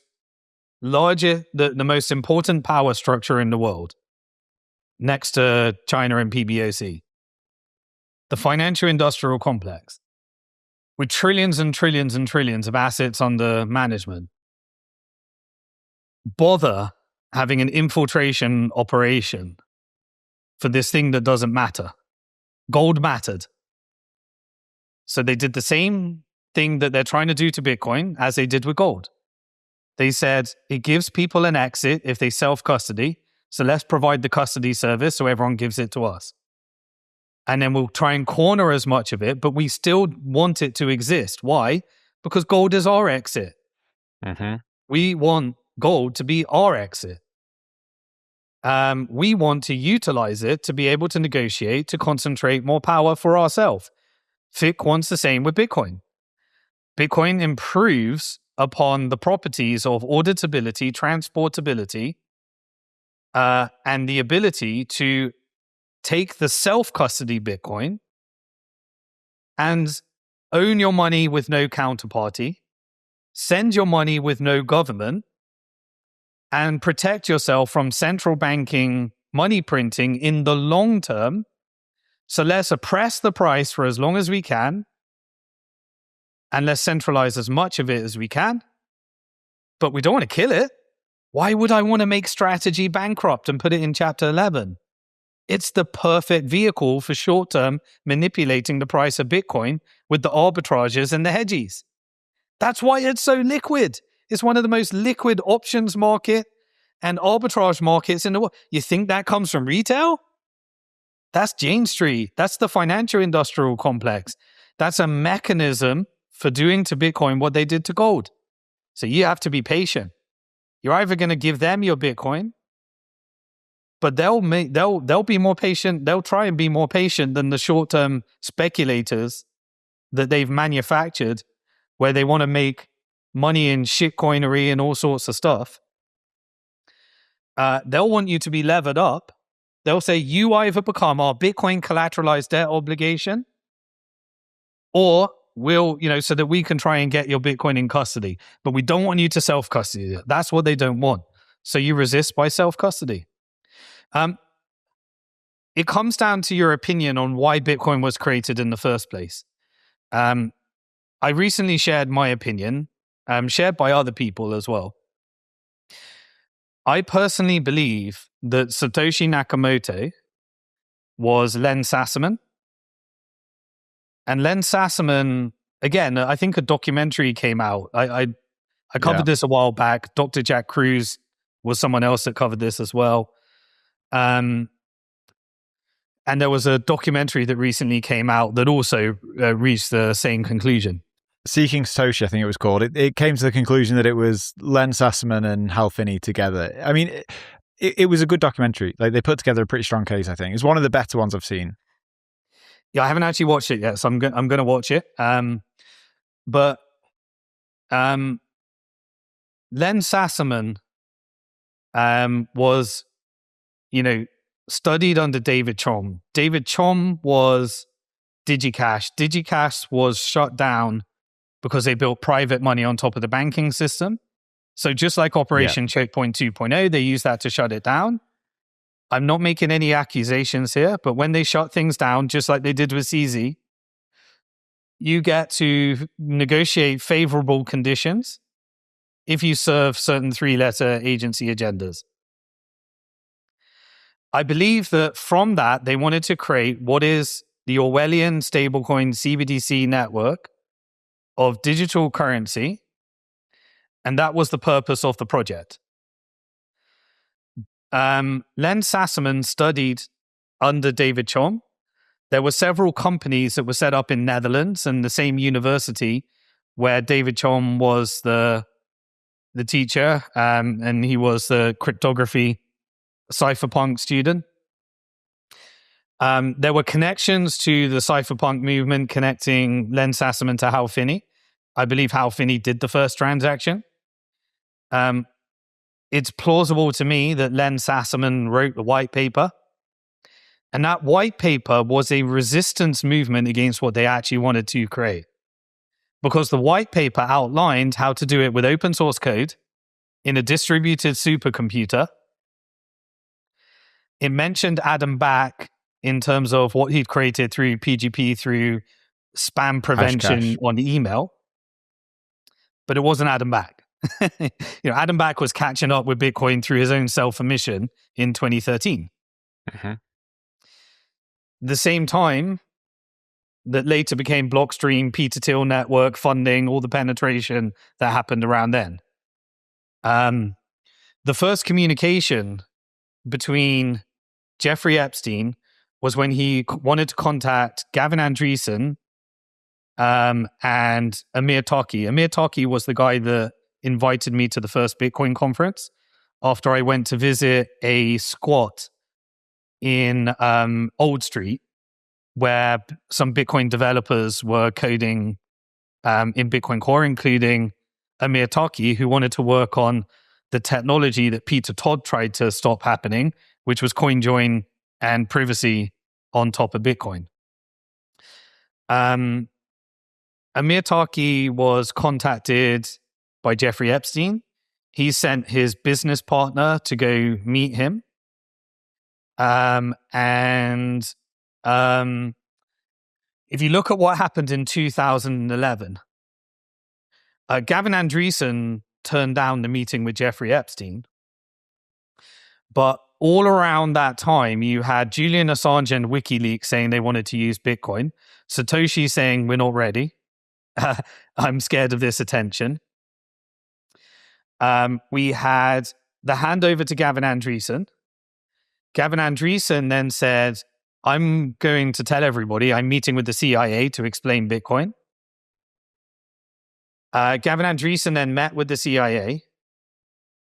Then 1 month after that, Len Sassaman allegedly committed suicide.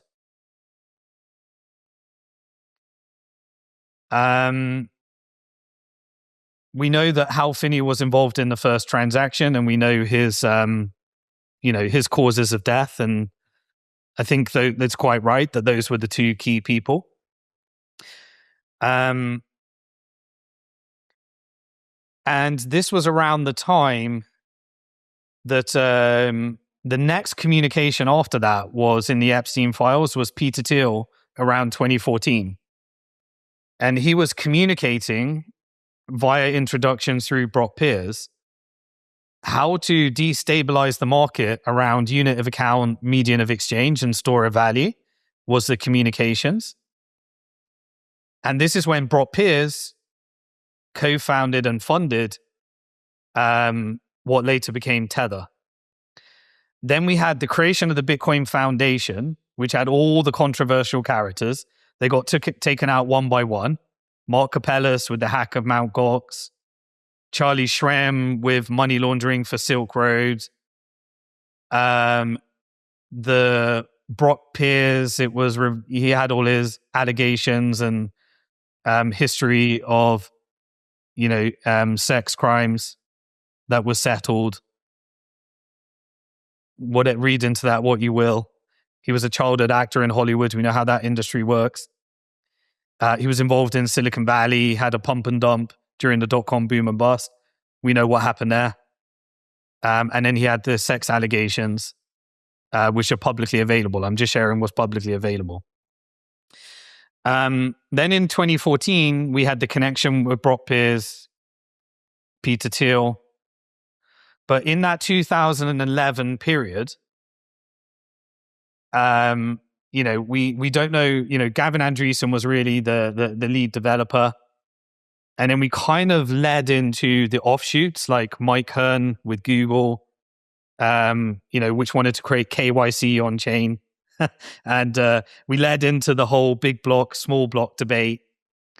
And big blockers like to say via Blockstream that was the infiltration with the small block movement. I personally believe that was an attempt, but they miss out the second half, which was the infiltration of the big block movement. If you look at all of those characters, it ended up with Gavin Andresen, John Matonis, and Brock Pierce were the last people standing in Bitcoin Foundation. Then Bitcoin Foundation went bust. Then the project handed over to MIT Digital Innovation Lab. MIT is prolific for military industrial complex innovation funding. And so Then you had Gary Gensler, who was one of the head teachers later. But the funding then came over, and then we had the alternative competing funding sources. But the Bitcoin Foundation was taken out. Brock Pierce ended up the last man standing. And what did Gavin Andresen do? Well, Brock Pierce tried to personally persuade me that Dr. Craig Wright was Satoshi Nakamoto. And he spent a lot of time trying to do that at Bitcoin conferences and various other things. He then sold Tether to Bitfinex. They had all their banking issues and hacks that then made them subordinate to eventually Cantor Fitzgerald in terms of solving those issues. Later, we had Operation ChokePoint 2.0 and all the different things. We had the tokenization of the security token as a result of the Bitfinex hack. A lot of these types of innovation came from these interesting times. And because I was a shareholder in them, I was able to experience it firsthand. But Gavin Andresen was the one with a meeting from John Matonis, the head of the Bitcoin Foundation, that said, I have cryptographic proof that Dr. Craig Wright is Satoshi Nakamoto. He said he got scammed and later retrieved that, but he lied at the time or was scammed. And then ended up connecting into the fork, Bitcoin Cash, which was funded by Bitmain in China and Jihan Wu, who received investment from Sequoia Capital, who is the Silicon Valley of China that was recently shut down by China for infiltration operations and repackaged into Hong Kong. Using Dr. Craig Wright, who Gavin Andresen said was Satoshi Nakamoto, and the credibility of the developer that Satoshi Nakamoto handed over to, but also Adam Back around 2013 catching up in Bitcoin, creating Blockstream, centralizing many of the developers that many of those developers then broke away from. And then started to, so there's parts of this story. And once you understand it, you realize, well, I personally believe that digital currency was originally a PSYOP intelligence operation that came from DigiCash in order to create CBDCs and stablecoins.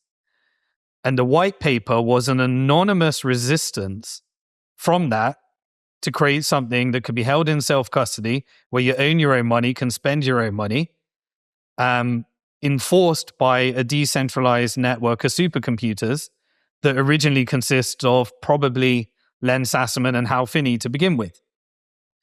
Then we had 1 million of Bitcoin into the Satoshi wallets.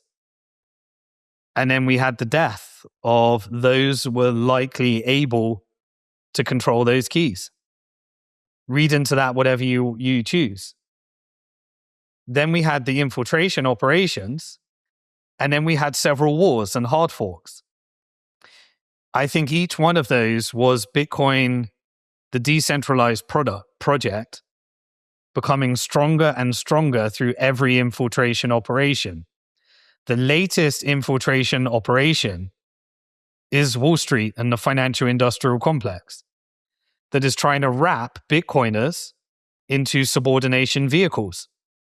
So you take the biggest Bitcoin conference, Bitcoin magazine and media outlet, a hedge fund, and a conference, and you wrap them up into a Bitcoin treasury company. You take one side of developer influence via Adam Back and Blockstream that is doing lots of mining operations, and you wrap them up into a thick Wall Street vehicle. You take others that are doing Bitcoin-backed loans, and you wrap them up into another Wall Street vehicle. Cantor Fitzgerald did all of that. The same one that was holding the bonds for the stablecoin project and custodying them. Then you need a vehicle for manipulating the price and shaking people out of their Bitcoin and margin calling people. That's strategy. You create all the tools for the Bitcoin derivative complex to be able to create the biggest amount of liquidity. And then you can really just look at the inflows and outflows managed by BlackRock Aladdin into the Bitcoin ETF. The arbitrage managed by Jane Street and the hedge fund intelligence network, and the investment banking Wall Street vehicles of Bitcoin treasury companies to try and M&A as much of the infrastructure into subordination vehicles. You load them up with corporate debt, you make the exchanges public companies, and now if you look at Nakamoto and David Bailey, all the Bitcoin's in Kraken. And they can margin call Nakamoto out of existence and consolidate it and M&A it. That's the purpose of these vehicles. Strategy is the centralized vehicle that they never want to take away. It's got a perfect engineered way of getting as much Bitcoin in that wrapper. And then you take all the ones around it, which are the sacrifice ones. A bit like BlackRock with Operation ChokePoint 2.0 and Peter Thiel's bank. You choose. What did they do in 2008? They chose the winners. JP Morgan and BlackRock. They were going to be the winners. Lehman Brothers, Bear Stearns, you sacrifice. You do an operation called mortgage-backed securities, which came from those banks by Larry Fink. And then you lever up everybody into mortgages. Then you engineer a pump and dump cycle, and you socialize the losses and privatize the gains. Then the Federal Reserve gives the contract to BlackRock in order to manage who dies and who stays alive. What did they acquire? They acquired the ETF division of Barclays, the previous empire. Barclays had the ETF market and the FX market. BlackRock got it. That was a transition up to a more centralizing force of BlackRock that now has trillions, and they had, trillions and trillions and trillions of dollars of assets under administration. That 2008 was the same breakaway movement that led to Bitcoin being created in the first place. So the answer is, we are in a battle. And you have to decide if you're going to participate in that battle. You only have two choices. You make FIC more powerful in order to control more of Bitcoin, or you self-custody it, run your own node, engage in whatever you can in a multipolar world, making decentralized communities, and maybe some of those decentralized communities contribute to decentralized AI and decentralized Bitcoin mining. And you build. And I think we'll win. And the reason I know that I think we'll win is because the control grid and the control network always has breakaways that act in their own self-interest that want to exit the system. The reason that the British Empire left a load of tax haven territories is because the elites wanted them. The reason that Bitcoin and self-custody will still exist is because the elites want them. And so you get to benefit from that and play and participate in that. But most of you are going to be custodied, collateral debt obligations, cheering on celebrities that wrap themselves in Wall Street wrappers to margin call you and get your Bitcoin. And it's not a binary. I get it. Life kicks in. There's degrees of sovereignty. There's degrees of this. You have to put some of your wealth in that network to preserve some of the wealth, the majority of the wealth outside that network. You have to play their games. I can't just boycott AI. I'd be the most unproductive person in the world. You still have to play their game. But we need a core group of people that get powerful within the existing system and don't get compromised. The way you don't get compromised is you take away the layers. You don't create the Bitcoin treasury company. You don't launch your own shitcoin. You don't engage in taking your whole stack and borrowing against it. You don't try the degeneracy gambling perpetual futures that give more power to them. You take their vehicles and you get more and more of it every single day, every single week, and every single month into self-custody. You learn how to run nodes and you build your decentralized communities around that. And you become somebody that is the most dangerous. There's only two types of people that this system doesn't mind. They don't mind broke-ass people moaning and whinging all day about Jeffrey Epstein compromised networks and Trump corruption because you got no freaking power. You can't buy the lobby. In fact, it's kind of like the Colosseum. Just let the plebs kill each other and be, with the gladiators, distract them with their sports, and just let them whinge all day. They got no power. It doesn't matter. They got freedom of speech, but they can't do shit with their freedom of speech. If you get wealthy, they want you compromised.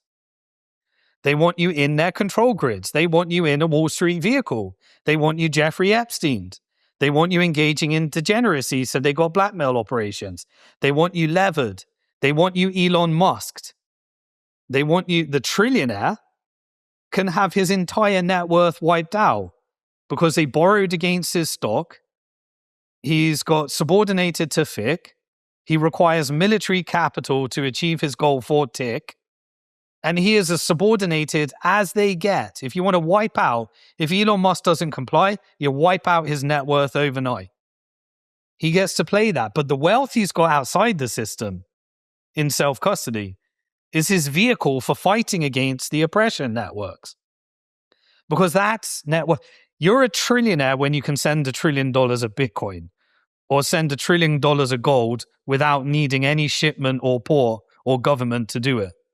And at the moment, no one can do that. But if you can, those are the people that they don't want. They don't want powerful people that are sovereign outside of their system. They're rare because they're able to go on what Bitcoin did and talk about shit that no one else can talk about because they're preserving their self-interest. Your other guests that have companies, that have leverage, that have other things, have a fiduciary duty to their shareholders. I had a fiduciary duty to my shareholders.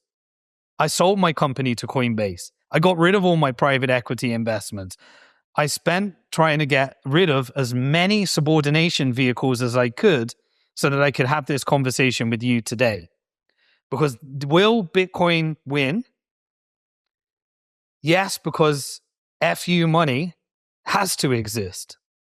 Because elites want it. And guess what? I get some of the most powerful people, celebrities now from Hollywood. It's really strange. As AI has kind of disrupted industries, previous power structures, I get, after watching some of my content, a major Hollywood director, someone that I thought, why is this person contacting me? He's saying, Simon, your message of sovereignty, I know how Hollywood works. I know how Wall Street works. I know how Silicon Valley works. How do I get free? And I tell them, own more Bitcoin every month than the last month. Own more Bitcoin this week than last week. Own more Bitcoin today than you did yesterday. Self-custody, run a node, and invest in community infrastructures. Build your freedom. And over time, have a 10-year plan. Bitcoin is the vehicle, and they don't want you to have a 10-year plan. They want you to have a 10-minute plan, levered up to the kilt in ETF, BlackRock, leverage, income, collateralized debt obligation, Bitcoin-backed option, subordinated, collateralized Michael Saylor obligations. That's what they want you to have. Again, nothing against these people. This is what FIC does. It subordinates. It co-ops. It wants you in their network. And once you have a fiduciary duty to their capital, you're gone. You're captured. You work for them. And your job is to free yourself. Oh man, I love it. I don't think there's any better way to end the show. Simon, I've taken over 2 hours of your time. This has been awesome. Bitcoin is winning. Bitcoin will continue to win. Hold Bitcoin in self-custody. Nothing else to say. I love it. Thanks Thank you, man. me. This has been cool. We'll have to do it again. I've still got about 50 questions written down here that we didn't get to. So next time. Yeah, one day I'll give you a short answer, Danny. It may happen. No, that was incredible. I appreciate the time, man.